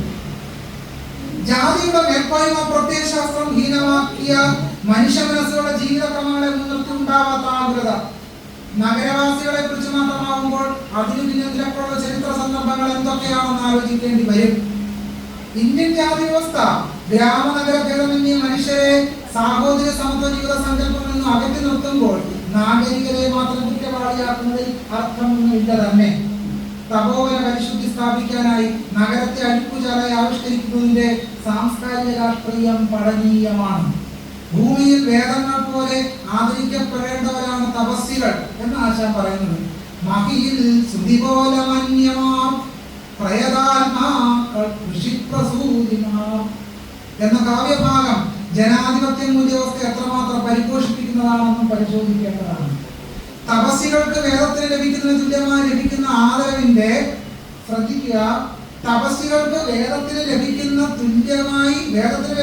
ആദരവിന് തുല്യമായി ലഭിക്കുന്ന ആദരവിന്റെ അനന്തരഫലം എന്ന വണ്ണം ഇന്ത്യൻ രാഷ്ട്രീയത്തെ സ്വാധീനിക്കുന്നവരായി നിയന്ത്രിക്കുന്നവരായി ഹിന്ദുത്വ സന്യാസികൾ മാറിത്തീരുന്ന ചരിത്രഘട്ടത്തിൽ തപസ്സികളുടെ വിശുദ്ധിയെ സംബന്ധിച്ച സങ്കല്പം കേവലം ഒരു മിത്താണെന്ന് സമകാലിക ഇന്ത്യൻ സാഹചര്യം തന്നെ പറയുന്നു. ചില യോഗിമാരെ ഓർക്കുക. ഇത്രമാത്രം വിശുദ്ധിയാർന്ന തപസ്സികൾ ഉണ്ടായിട്ടും ഇന്ത്യൻ ജാതി വ്യവസ്ഥയുടെ കോട്ട തകർക്കാൻ മഹാത്മാ ജ്യോതിബ ഫൂലെയെയും ഡോക്ടർ അംബേദ്കറെയും പോലുള്ള ആധുനിക മനുഷ്യർ ഉണ്ടായി വന്നു എന്നത് തപോവന ഭാവനകൾ ചരിത്ര യാഥാർത്ഥ്യം പ്രതിഫലിപ്പിക്കുന്നവയല്ല എന്നാണ് തെളിയിക്കുന്നത്. സീതയെ വിട്ടൊഴിയാത്ത പാതിവൃത്യം. സീതാകാവ്യത്തിലെ സീത ആധുനിക സ്ത്രീയുടെ പ്രതീകമാണെന്ന വാദം പരിശോധിക്കേണ്ടതാണ്.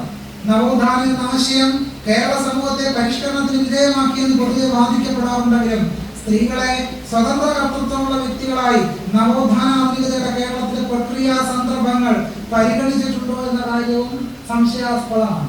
ഉത്തമയായ വീട്ടമ്മ എന്ന സങ്കല്പത്തിനപ്പുറം കടക്കാൻ ആൺകോയ്മ വ്യവഹാരം സ്ത്രീകളെ അനുവദിച്ചിരുന്നില്ല എന്നതാണ് യാഥാർത്ഥ്യം. ആ യാഥാർത്ഥ്യം ഇപ്പോഴും മാറിയിട്ടില്ല എന്നുള്ളതാണ് ഈ സദസ്സിലെ പുരുഷ കേസരികളുടെ എണ്ണം കൂടുതലും സ്ത്രീകളുടെ എണ്ണം കുറയുന്നതിന് കാരണം. വ്യവസ്ഥ തുടരുകയാണ്. മോഹൻലാലിന്റെ സിനിമയുടെ പേരുകൾ തുടരും.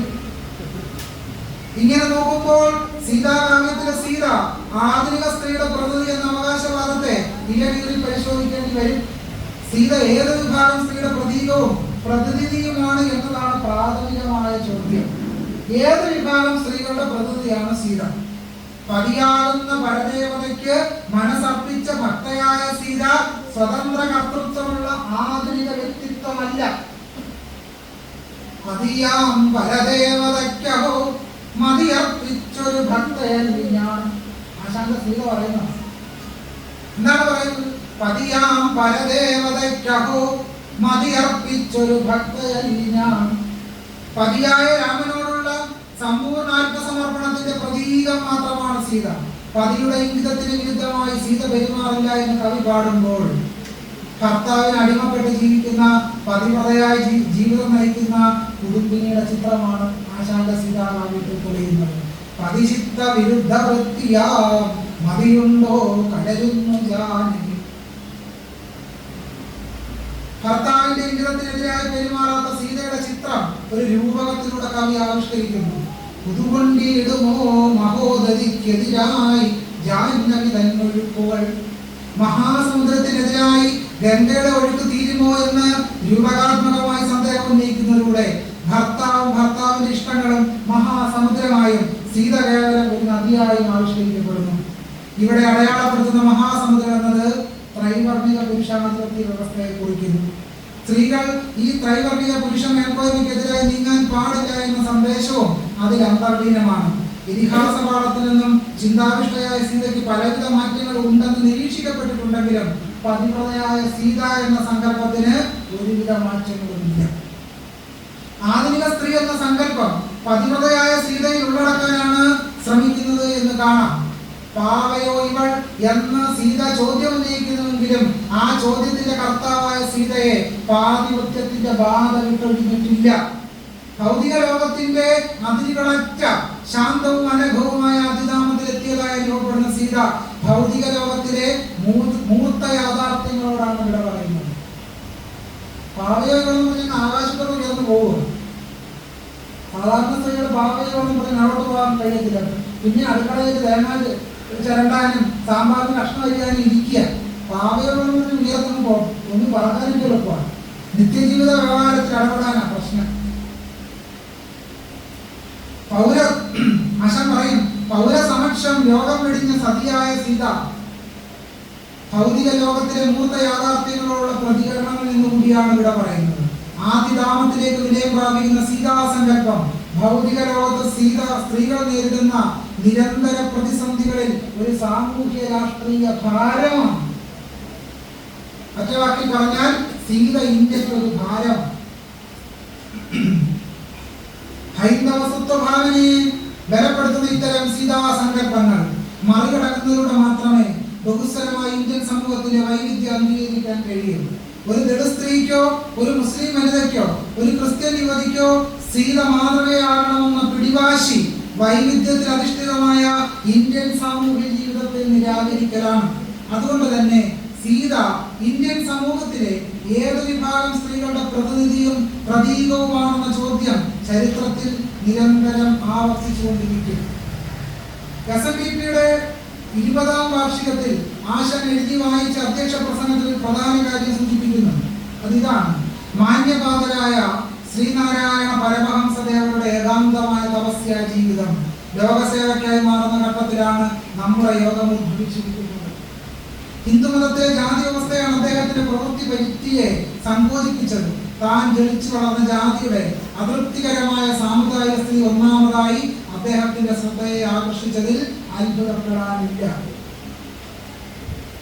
ജാതി വ്യവസ്ഥയെ പറ്റിയും അതിന്റെ ഹിംസാത്മകമായ സാമൂഹ്യ പ്രക്രിയകളെ സംബന്ധിച്ചും ആശാനും ബോധ്യമുണ്ടായിരുന്നു തെളിയിക്കാൻ നേരിട്ടിരിച്ച വരികൾ മാത്രം മതിയാവും. എന്നിരുന്നാലും ജാതി വ്യവസ്ഥയുടെ പാരമ്പര്യ മൂല്യവസ്ഥയെ പൂർണ്ണമായി മറികടക്കാൻ സാധ്യമാവാത്ത വിധം ഇതിഹാസ പുരാണ പാഠങ്ങളും വേദാന്ത ഭാവനകളും ആശാന്റെ കാവ്യഭാവനകളിൽ ആഴത്തിൽ നിലീനമായിരുന്നു. അതിന്റെ പ്രത്യക്ഷ നിദർശനമാണ് ആശാന്റെ ചിന്താവിഷ്ടയായ സീത. അതുകൊണ്ട് തന്നെ അവർണ കവികൾ ആശാനെ മാതൃകയാക്കണമെന്ന കേസരി ബാലകൃഷ്ണപിള്ളയുടെ പ്രസ്താവന ചരിത്രത്തെ പുനഃസന്ദർശനം ചെയ്ത് പരിശോധിക്കേണ്ടി വരും. രാമനും സീതയും ഹനുമാനും ഹിംസയ്ക്കുള്ള ആയുധമാവുന്ന സമകാലിക ഇന്ത്യൻ സാഹചര്യത്തിൽ ലിക്വിഡേറ്റ് ഹിന്ദുയിസം, ഹിന്ദുത്വത്തെ സമാപ്തീകരിക്കുക എന്ന് പ്രഘോഷിച്ച സഹോദരൻ അയ്യപ്പന്റെ വാക്കുകളാണ് അവർണ ജനതയുടെ വിമോചന ലക്ഷ്യങ്ങളെ സാക്ഷാത്കരിക്കുക എന്നത്. ഞാൻ ഈ സംഭാഷണം അവസാനിപ്പിക്കാം. 2-3 പ്രധാനപ്പെട്ട ഭാഗങ്ങളോട് പറയാൻ, പക്ഷെ ചർച്ചയുടെ സന്ദർഭത്തിൽ പറയാം എന്നാണ് ഞാൻ കരുതുന്നത്. ഇനി ഞാൻ സംസാരിച്ചുകൊണ്ടിരുന്നാൽ അത് നിങ്ങളെ വെല്ലുവിളിക്കുന്നത് പോലെയാണ്. 2-3 പ്രധാനപ്പെട്ട ഭാഗങ്ങൾ പറയാനുണ്ട്, പക്ഷെ നമുക്ക് ചർച്ചയുടെ അത് ആ വിഷയം കൂടെ കൈകാര്യം ചെയ്യാം. ഞാൻ ഈ വിഷയം അവസാനിപ്പിക്കുന്നത് ഇങ്ങനെയാണ്: ഇതിഹാസപുരാണ പാഠപാരമ്പര്യങ്ങൾ മതനിരപേക്ഷമായി കട്ടഴിച്ച് വിടുക എന്നതല്ല പരിഹാരം. മറിച്ച് മീരാനന്ദ സൂചിപ്പിച്ചതുപോലെ വിമർശനാത്മകമായി പരിശോധിച്ച് അതിനെ തള്ളേണ്ടതിനെല്ലാം കൊല്ലുക എന്നതാണ്. കൊള്ളേണ്ടതിനെല്ലാം കൊള്ളണമെന്ന് ഞാൻ പറയുന്നില്ല. അങ്ങനെ ചിലപ്പം പറയുമെന്ന് തെറ്റിദ്ധരിക്കപ്പെടാൻ സാധ്യത. അങ്ങനെ ഒരു വാചകമേ പറയാൻ പോകുന്നു. പറയാത്തതിന് കാരണം എന്താണ്? ഇന്ത്യൻ ഭരണഘടന ഇരിക്കുമ്പോൾ നമുക്ക് തത്വമസിയുടെ ആവശ്യമുണ്ട് എന്നതാണ് ചോദ്യം. ഇന്ത്യൻ ഭരണഘടന ഉള്ളപ്പോൾ തത്വമസിയുടെ ആവശ്യമുണ്ടോ? കാരണം തത്വമസി പറയുന്നതിനെക്കാട്ടിലും എത്രയോ മികച്ച ആദർശങ്ങൾ ആധുനികമായ ഇന്ത്യൻ ഭരണഘടനയിൽ കാണാമെന്നിരിക്കെ തത്വമസിയിലേക്ക് നമുക്ക് മടങ്ങേണ്ടതില്ല എന്നുള്ളതാണ് ഞാൻ സൂചിപ്പിക്കാൻ ആഗ്രഹിക്കുന്ന പ്രധാനപ്പെട്ട വിഷയം. ഞാൻ അവതരിപ്പിച്ചതിൽ ധാരാളം വിവാദങ്ങൾ ഉണ്ടായേക്കാം, എതിരഭിപ്രായങ്ങൾ ധാരാളമായി ഉയർന്നു വന്നേക്കാം. പക്ഷേ നാരായണ ഗുരുസ്വാമികൾ പറഞ്ഞതുപോലെ വാദിക്കാനും ജയിക്കാനും എല്ലാം അറിയാനും ഗ്രഹിക്കാനും. കാരണം ഹിന്ദുത്വ ശക്തികൾ വളരെ ഹിംസാത്മകമായി നമ്മുടെ രാഷ്ട്ര ശരീരത്തെ പിടിമുറുക്കുമ്പോൾ, പടർന്നു കയറുമ്പോൾ ആ ഹിന്ദുത്വം മുറുകെ പിടിക്കുന്ന ആശയാവലികളെ നിശിതമായി വിമർശിച്ചുകൊണ്ടും തുറന്നു കാട്ടിക്കൊണ്ടും മാത്രമേ നമുക്ക് ജനതയെ മതനിരപേക്ഷ അടിത്തറയിൽ നിലനിർത്താൻ കഴിയും. പ്രത്യേകിച്ച് പലരും ചോദിക്കുന്ന ഒരു ചോദ്യമുണ്ട്, ഇങ്ങനെയൊക്കെ പറഞ്ഞാൽ ഹിന്ദുക്കളുടെ വോട്ടെല്ലാം നഷ്ടപ്പെടത്തില്ലേ എന്ന പേടി പലരും പങ്കുവെക്കാറുണ്ട്. നമ്മൾ മനസ്സിലാക്കുന്ന അടിസ്ഥാനപരമായ വിഷയം എന്ന് പറയുന്നത്, ഹിന്ദു എന്ന് പറയുന്നത് വളരെ ബഹുസ്വരമായ കോട്ടാങ്കോട്ടിലാണ് ഹിന്ദു എന്ന് ഞാൻ ഉപയോഗിക്കുന്നത്. ഒരുപാട് വിശ്വാസങ്ങളും ഒരുപാട് ധാരകളുമുള്ള ഒരു മതം എന്ന് പറയാൻ പോലും കഴിയാത്ത രീതിയിൽ ആയിരക്കണക്കായ ധാരകളുള്ള ഒന്നാണ്. അവിടെ രാമനെ ഒരുപാട് വിമർശിച്ചെന്ന് പറഞ്ഞ് അതിനകത്തൊന്നും ആർക്കും സംഭവിക്കാനില്ല. കാരണം രാമനെ ഇഷ്ടപ്പെടുന്നവരും രാമനെ ഇഷ്ടപ്പെടാത്തവരും, ശിവനെ ഇഷ്ടപ്പെടുന്നവരും, കുട്ടിച്ചാത്തിനെ ആരാധിക്കുന്നവരും കുട്ടിച്ചാത്തിനെ ആരാധിക്കാത്തവരും, ആരാധിക്കുന്നവരും നാരായണ ഗുരുവിനെ ആരാധിക്കുന്നവരും പൊയ്കയിൽ അപ്പച്ചനെ വിശ്വസിക്കുന്നവരും ഒക്കെയുള്ള ഒരു സങ്കീർണമായ ഘടനയായിട്ടാണ് ഈ മതരൂപം നിലനിൽക്കുന്നത്. അതുകൊണ്ട് നമ്മൾ വേണ്ടത് മതനിരപേക്ഷമായ അടിത്തറയിലേക്ക് ഈ ജനതയെ മാറ്റിയെടുക്കുന്നതിന് വേണ്ടി ബ്രാഹ്മണ്യത്തെ ഉറപ്പിച്ചെടുക്കുന്ന ദൈവസങ്കല്പങ്ങളെയും ദൈവപാഠങ്ങളെയും തുറന്നു വെച്ചുകൊണ്ട് നിങ്ങൾ സ്നേഹത്തിന്റെയും കാരുണ്യത്തിന്റെയും ദൈവസങ്കല്പങ്ങളെ എടുത്തു പിടിച്ചോ, ഒരു പ്രശ്നമില്ല. നാരായണ ഗുരുസ്വാമികൾ പറയുന്നുണ്ടല്ലോ, ദൈവമേ കാത്തുകൊള്ളുകങ്ങ് കൈവിടാതിന്നു ഞങ്ങളെ, നാവികൻ നീ ഭവാബ്ദിക്ക് ഒരാവിവൻ തോന്നും നീ പദം. ഇന്ത്യയിലെ ഇതിഹാസ പുരാണ പാഠങ്ങളിലെ തന്ത്രസമുച്ചയങ്ങളിലെ ദൈവസങ്കല്പം മറ്റുള്ളവരെ തൊടാത്ത ദൈവസങ്കല്പമായിരുന്നുവെങ്കിൽ നാരായണ ഗുരുസ്വാമികളുടെ ദൈവസങ്കല്പം മറ്റുള്ളവരുടെ കൈ പിടിക്കുന്ന ദൈവസങ്കല്പമാണ്. നമുക്ക് ആവശ്യം തൊടാത്ത ദൈവത്തെ അല്ല, നമ്മളെ തൊടുന്ന ദൈവത്തെയാണ്. നമ്മളെ തൊടുന്ന ദൈവമാണ്, നമ്മുടെ കൈകളിൽ സ്പർശിക്കുന്ന ദൈവമാണ് മതനിരപേക്ഷയുടെ അടിത്തറ എന്ന് പറയുന്നത്. പക്ഷേ ആ അടിത്തറയിലല്ല ജനാധിപത്യം സൃഷ്ടിക്കപ്പെടേണ്ടത് എന്നുള്ളത് നമ്മൾ തിരിച്ചറിയാവുന്നതാണ്. അതുകൊണ്ടാണ് അംബേദ്കർ പറഞ്ഞത്, ദൈവത്തിന്റെ മുമ്പിൽ എല്ലാവരും ഒന്നാണെങ്കിലും ആ സിദ്ധാന്തത്തിന്റെ മുകളിലല്ല ജനാധിപത്യം കെട്ടിപ്പടുക്കേണ്ടത്. അത് ഗുരുസ്വാമികൾ പറഞ്ഞു, വിശ്വാസം ഒരു വ്യക്തിയുടെ ആധ്യാത്മിക ബോധമാണ്, അതിനെ സംഘടിതമായ മതബോധ്യമായി മാറ്റിയെടുക്കാൻ പാടില്ല. അതുകൊണ്ട് രാഷ്ട്രം മറ്റ് എന്നത്തെക്കാളും കൂടുതൽ സങ്കീർണമായ ഒരു സാഹചര്യത്തിലൂടെ കടന്നു പോകുന്ന ഒരു പൊളിറ്റിക്കൽ കണ്ടീഷനിൽ ഇതിഹാസപുരാണ പാരമ്പര്യങ്ങളെ മതനിരപേക്ഷ വായനയ്ക്കല്ല വിധേയമാക്കേണ്ടത്, മറിച്ച് വിമർശനാത്മകമായ വായനയ്ക്കാണ് വിധേയമാക്കേണ്ടത്. അത് സൈദ്ധാന്തികമായി വിശദീകരിച്ചു. അതിന് ഉദാഹരണം എന്ന നിലയ്ക്കാണ് ആശാന്റെ സീതാകാവ്യം ഇവിടെ പരിശോധിച്ചത്. ഈ നിലയ്ക്ക് സംവാദത്തിന്റെ സാമൂഹിക മൂല്യങ്ങളുടെ അടിസ്ഥാനത്തിലുള്ള സമത്വത്തിന്റെ അടിസ്ഥാനത്തിലുള്ള ഒരു മൂല്യവ്യവസ്ഥ സൃഷ്ടിക്കുന്നതിന് വേണ്ടി ഈ ഗ്രന്ഥപാഠങ്ങളെ നമുക്ക് പരിശോധിക്കാം. അങ്ങനെ വായിച്ച് നമുക്ക് ഇന്ത്യൻ ഭരണഘടനയെ നമ്മുടെ ജീവിതത്തിന്റെ അടിസ്ഥാനപരമായ മൂല്യമായി ധാർമ്മിക വ്യവസ്ഥയായി മാറ്റിയെടുക്കാമെന്ന് പ്രത്യാശിച്ചുകൊണ്ട് ഇത്തരം ഒരു പരിപാടിയിലേക്ക് എന്നെ ക്ഷണിച്ചതിന് തിരുവനന്തപുരം കലാസാഹിത്യ സംഘത്തിന്റെ പയ്യോടിയിലെ ഭാരത നന്ദി അർപ്പിക്കുന്നു. ഈ കനത്ത ചൂടിലും എന്നെ ശ്രമിച്ചുകൊണ്ടിരുന്ന എല്ലാവരോടും ഒരിക്കൽ കൂടി നന്ദി അർപ്പിക്കുന്നു. എല്ലാവർക്കും സ്നേഹാഭിവാദ്യങ്ങൾ. നാട്യശാസ്ത്രത്തിന് വ്യാഖ്യാനം ധരിച്ചുകൊണ്ട് ഇന്ത്യ കണ്ട സംസ്കൃതത്തിലെ അഭിജ്ഞനായ ദർശനികൻ അഭിനവഗുപ്തൻ പറയുന്നു, തസ്മാ സദാമത്ര ദൂഷണീയ. ഞാൻ ഈ നാട്യശാസ്ത്രത്തിന് മുമ്പ് വ്യാഖ്യാനം ധരിച്ച ആളുകളെ ദുഷിക്കാൻ വേണ്ടിയിട്ടല്ല ഈ പറയുന്നത്. എന്റെ വാക്കുകളല്ല, അഭിനവഗുപ്തന്റെ വാക്കുകൾ. തസ്മാ സദാമത്ര ദൂഷണീയ. ഈ ആളുകളെല്ലാം ദുഷിക്കുന്നതിന് വേണ്ടിയല്ല ഞാൻ ഈ പറഞ്ഞു തുടങ്ങുന്നത്, പരിഷ്കരിക്കുന്നതിന് വേണ്ടി. അഭിനവഗുപ്തന്റെ വാക്കുകളെയാണ് ഞാൻ പിന്തുടരുന്നത് എന്ന് ആമുഖമായി സൂചിപ്പിച്ചുകൊണ്ട് ചർച്ചകളിലേക്ക് കടക്കാം എന്ന് വിചാരിക്കുന്നു. അത് നമുക്ക് പിടിച്ചു നിൽക്കാൻ കഴിയുമോ എന്നുള്ളതാണ്. ഞാൻ വലിയ പ്രത്യാശ പുലർത്തുന്ന ഒരാളാണ്. ഡോക്ടർ ബി ആർ അംബേദ്കർ ഭരണഘടന നിലവിൽ വന്നതിന് ശേഷം പറയുന്നത്, ഇനി നമ്മുടെ യുദ്ധം ഭരണഘടനയ്ക്ക് പുറത്തല്ല, ഭരണഘടനയ്ക്കകത്താണ്. അതുകൊണ്ട് സ്വാതന്ത്ര്യം, സമത്വം, സാഹോദര്യം എന്ന് പറയുന്ന ആശയം പ്രദാനം ചെയ്യുന്ന ഒരു വലിയ ജീവിത മൂല്യം പ്രദാനം ചെയ്യുന്ന ഒരു ഭരണഘടന നമ്മുടെ മുന്നിലുള്ള സ്ഥിതിക്ക് ആ ഭരണഘടനയെ ആയുധമാക്കിക്കൊണ്ട്, ഉപകരണമാക്കിക്കൊണ്ട് നമുക്ക് പിടിച്ചു നിൽക്കാൻ കഴിയും എന്നുള്ളതാണ് എൻ്റെ ഏറ്റവും വലിയ പ്രതീക്ഷ. ആ പ്രതീക്ഷയുമായിട്ട് നമുക്ക് മുന്നോട്ട് പോകാൻ കഴിയുക തന്നെ ചെയ്യും. ഭൂമി എല്ലാവർക്കും കിട്ടിയോ? ഭൂപരിഷ്കരണത്തിലൂടെ ഭൂമി എല്ലാവർക്കും കിട്ടിയോ എന്ന് വെച്ചാൽ കിട്ടിയില്ല എന്നുള്ള കാര്യത്തിൽ തർക്കവുമില്ല. അങ്ങനെയാണ് കേരളത്തിൽ ദളിത് കോളനികളും ആദിവാസി കോളനികളും ഉണ്ടായത്. അതിന് വലിയ ഇടതുപക്ഷക്കാർക്ക് പോലും ആവാതെ ഇന്ന് നിരസിക്കുമെന്ന് എനിക്ക് തോന്നുന്നില്ല. 3 സെന്റ് കോളനികളും 4 സെന്റ് കോളനികളുമായി വളരെ ഒതുങ്ങുന്ന ഒരു സാഹചര്യം ദളിത് സമൂഹത്തിനുണ്ടായത് ഈ ഭൂപരിഷ്കരണത്തിന്റെ അനന്തരഫലമാണ് എന്നത് നമ്മൾ സവിശേഷമായി പരിഗണിക്കേണ്ട ഒരു വിഷയമാണ്. അത് ഇനിയും പൂർണ്ണമായി പരിഹരിക്കപ്പെട്ടിട്ടുമില്ല. അതുകൊണ്ട് അതൊരു ജനാധിപത്യ സർക്കാർ പരിഹരിക്കേണ്ടതാണ്.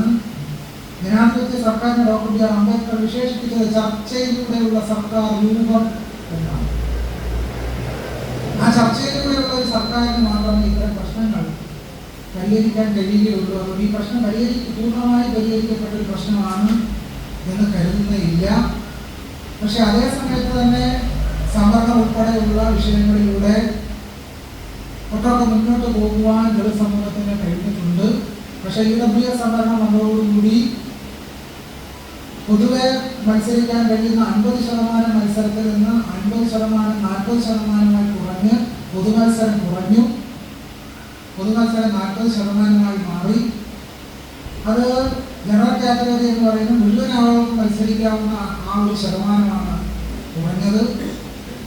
ദളിത് അട്രോസിറ്റി ആക്ട് തന്നെ എടുത്തു കളയാൻ സുപ്രീം കോടതി തീരുമാനിച്ചതോടുകൂടി അത് പിന്നീട് പാർലമെന്റ് തിരിച്ചു കൊണ്ടുവന്നുവെങ്കിലും ഇതെല്ലാം തന്നെ തെളിയിക്കുന്നത് ഭരണഘടനാപരമായി തന്നെ ദളിതർക്കും ആദിവാസികൾക്കും ലഭിച്ച സവിശേഷ അംഗീകാരങ്ങളെ, സവിശേഷ സംരക്ഷണത്തെ ഇല്ലാതാക്കുവാനുള്ള കൊച്ചിയുടെ കോടതിയുടെ ഹിന്ദുത്വ ഭരണകൂടത്തിന്റെ ശ്രമത്തെയാണ് നമ്മളിവിടെ എല്ലാം കാണുന്നത്. അതുകൊണ്ട് അതിലേക്ക് അടിസ്ഥാനത്തിൽ തന്നെ കാണേണ്ട ഒരു പ്രശ്നമാണ്. മഹാരാഷ്ട്രയിലൊക്കെ പോയാൽ വെറും അതുപോലെ തന്നെ വളരെ അവസ്ഥിതരാക്കപ്പെട്ട മനുഷ്യരെല്ലാം ചേരുകളിൽ 3 സെന്റ് എന്ന് പറയാൻ പോലും കഴിയില്ല. ഒരു 10 കസേര ഒരുമിച്ചിട്ടാൽ എത്ര സ്പേസ് ഉണ്ടോ ആ സ്പേസിൽ ചേരി നിവാസികൾ കഴിയുന്ന സാഹചര്യം നമുക്ക് മഹാരാഷ്ട്രയിലും ഗുജറാത്തിലും ഒക്കെ കാണാം. ഞാൻ അതൊക്കെ പോയിട്ടുള്ളതാണ്, നേരിട്ട് ഇതൊക്കെ കണ്ടിട്ടുള്ളതാണ്. അപ്പൊ ഈ പ്രശ്നം പൂർണ്ണമായിട്ടും പരിഹരിക്കപ്പെട്ടിട്ടില്ല. അതിന് ഡോക്ടർ ബി ആർ അംബേദ്കർ പറഞ്ഞതുപോലെ സമത്വത്തിന് വേണ്ടിയുള്ള സമരം തുടരുക തന്നെ വേണം. അതെന്തുകൊണ്ട് ദളിതർക്കും ആദിവാസികൾക്കും ഈ അവകാശങ്ങൾ ലഭിക്കുന്നില്ല എന്ന് ചോദിച്ചാൽ ദളിതരെയും ആദിവാസികളെയും സവിശേഷമായി പരിഗണിക്കേണ്ടതിന് കാരണമായി ഭരണകൂട ശക്തികൾ കാണുന്നില്ല എന്നുള്ളതാണ്. അവരുടെ പ്രശ്നങ്ങൾ പരിഹരിക്കേണ്ടാത്ത പ്രശ്നമായി നിലനിൽക്കുന്നത് എന്നുള്ളതാണ്. അതിന് സംഘടിതമായ നാരായണ ഗുരുസ്വാമികൾ പറഞ്ഞല്ലോ, സംഘടിച്ച് ശക്തരാകുക. അത് ഈഴവരോട് മാത്രം പറഞ്ഞതല്ല, ദളിതരോടും കൂടി പറഞ്ഞതാണെങ്കിലും ദളിതർ കൂടി കേൾക്കുന്നത് നന്നായിരിക്കും. സംഘടിച്ച് ശക്തരാകുക. ശൈവവൈഷ്ണവ സംഘർഷത്തെ പറ്റി സൂചിപ്പിച്ചു. ഹിന്ദുമതത്തിനുള്ളിലെ ശൈവവൈഷ്ണവ സംഘർഷം എന്ന വാദത്തോട് യോജിക്കുന്നില്ല. കാരണം ഹിന്ദു മതം എന്നൊരു മതമേ ഇല്ലല്ലോ എന്ന് നാരായണ ഗുരുസ്വാമികൾ പറഞ്ഞതുപോലെ ശൈവമതവും വൈഷ്ണവമതവും നിലനിന്ന കാലത്ത് ഹിന്ദുമതം ഇല്ല.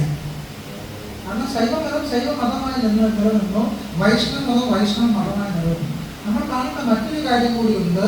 ഈ വൈഷ്ണവ മതത്തിൽ തന്നെ തെൻകലകളും വടകലകളും 2 വിഭാഗം ഉണ്ടായിരിക്കുകയും ആ വൈഷ്ണവരിൽ തന്നെ വ്യത്യസ്ത ഈ തെൻകലകളും വടകലകളുമായിട്ട് വലിയ തർക്കം നിലനിൽക്കുകയും എന്തിനേറെ പറയുന്നു, നല്ല പൊരിഞ്ഞ അടിപോലെ 2 കൂട്ടരും തമ്മിൽ നടക്കുന്നു. ഊറ്റേ ഹസ്ബൻ അതിനെ സംബന്ധിച്ച് ഒരു പ്രബന്ധം തന്നെ എഴുതിയിട്ടുണ്ട്. ആ പ്രബന്ധത്തില് ഇവർ തമ്മിലുള്ള വിവാദങ്ങൾ ഹൈക്കോടതി വരെ എത്തുകയും വേദം ചൊല്ലുന്നതിന് തെൻകലകളാണോ മുമ്പിൽ നിൽക്കേണ്ടത് വടകലകളാണോ മുമ്പിൽ നിൽക്കേണ്ടത് എന്നത് സംബന്ധിച്ച് കോടതി തീരുമാനമെടുക്കേണ്ട സാഹചര്യത്തിലേക്ക് വരെ കാര്യങ്ങൾ എത്തിയിട്ടുണ്ട്. അതുപോലെ വൈഷ്ണവ ക്ഷേത്രത്തിൽ ശൈവന്മാർ പോവുകയോ ശൈവന്മാരുടെ ക്ഷേത്രത്തിൽ വൈഷ്ണവന്മാർ പോവുകയോ ചെയ്യുന്ന ഒരു പാരമ്പര്യം പോലും നിലവിൽ ഉണ്ടായിരുന്നില്ല. ഇങ്ങനെ ശൈവ വൈഷ്ണവ സംഘർഷം വളരെ ശക്തമായി നിലനിന്ന കാലഘട്ടത്തിലാണ് ഈ ശൈവ വൈഷ്ണവ സംഘർഷത്തെ മറികടക്കുന്ന രീതിയിൽ ചില കഥകൾ ഉണ്ടാകുന്നത്. ആ കഥകൾ ആരുടെ സൃഷ്ടിയായിരുന്നു? അത് ബ്രാഹ്മണ മതത്തിന്റെ തന്നെ സൃഷ്ടിയായിരുന്നു. കാരണം ഇനിയും പിരിഞ്ഞ് ജീവിക്കാൻ കഴിയുന്നില്ല. അയ്യപ്പൻ ഉണ്ടാകുന്ന ആ ഒരു ചരിത്രത്തിലാണ്. മോഹിനി അവതാരം ഉണ്ടാകുന്നത് ഈ ഒരു സങ്കല്പവുമായി ബന്ധപ്പെട്ടാണ്. കാരണം കേരളത്തിലേക്ക് ബ്രാഹ്മണർ കടന്നു വന്നപ്പോൾ ഇവിടെ എന്തില്ല, കേരളത്തിൽ ശൈവവൈഷ്ണവ മതഭേദങ്ങൾ വളരെ ശക്തമായി നിലവിലില്ല. ആദ്യകാലത്തുണ്ടായിരുന്നു. 2ാം നൂറ്റാണ്ടിലെ പ്രാചീനമായ രേഖകൾ പരിശോധിക്കുമ്പോൾ അത്തരത്തിൽ വ്യത്യാസങ്ങൾ ഉണ്ടായിരുന്നു എന്ന് നമുക്ക് കാണാൻ കഴിയും. പക്ഷെ പിൽക്കാലത്ത് അങ്ങനെ ശൈവവൈഷ്ണവ മതഭേദവുമായി മുന്നോട്ട് പോകുവാൻ കേരളത്തിലെ നമ്പൂതിരി ബ്രാഹ്മണത്തിന് കഴിയുമായിരുന്നില്ല. അപ്പൊ അതിന് സാധിക്കുന്ന രീതിയിലുള്ള ഒരു മതസമന്വയം അവിടെ ഉണ്ടാക്കി, ശൈവവൈഷ്ണവ മതസമന്വയം ഉണ്ടാക്കി. എങ്കിലും കേരളത്തിലെ നമ്പൂതിരി ബ്രാഹ്മണർക്കിടയിൽ അവരുടെ ആചാരാനുഷ്ഠാനങ്ങൾ നമ്മൾ കൂടുതൽ കാണുന്നത് ശൈവമായ ആരാധനകളുടെ പ്രാമുഖ്യമാണ്. വൈഷ്ണവമായ ആരാധനകൾക്ക് വലിയ പ്രാമുഖ്യം അവർക്കിടയിൽ കാണുന്നില്ല. ശാങ്കര സ്മൃതി ഉൾപ്പെടെ പരിശോധിച്ചാൽ ശൈവാരാധനകളുടെ പ്രാമുഖ്യമാണ് ഡൽഹി കാണുന്നത്.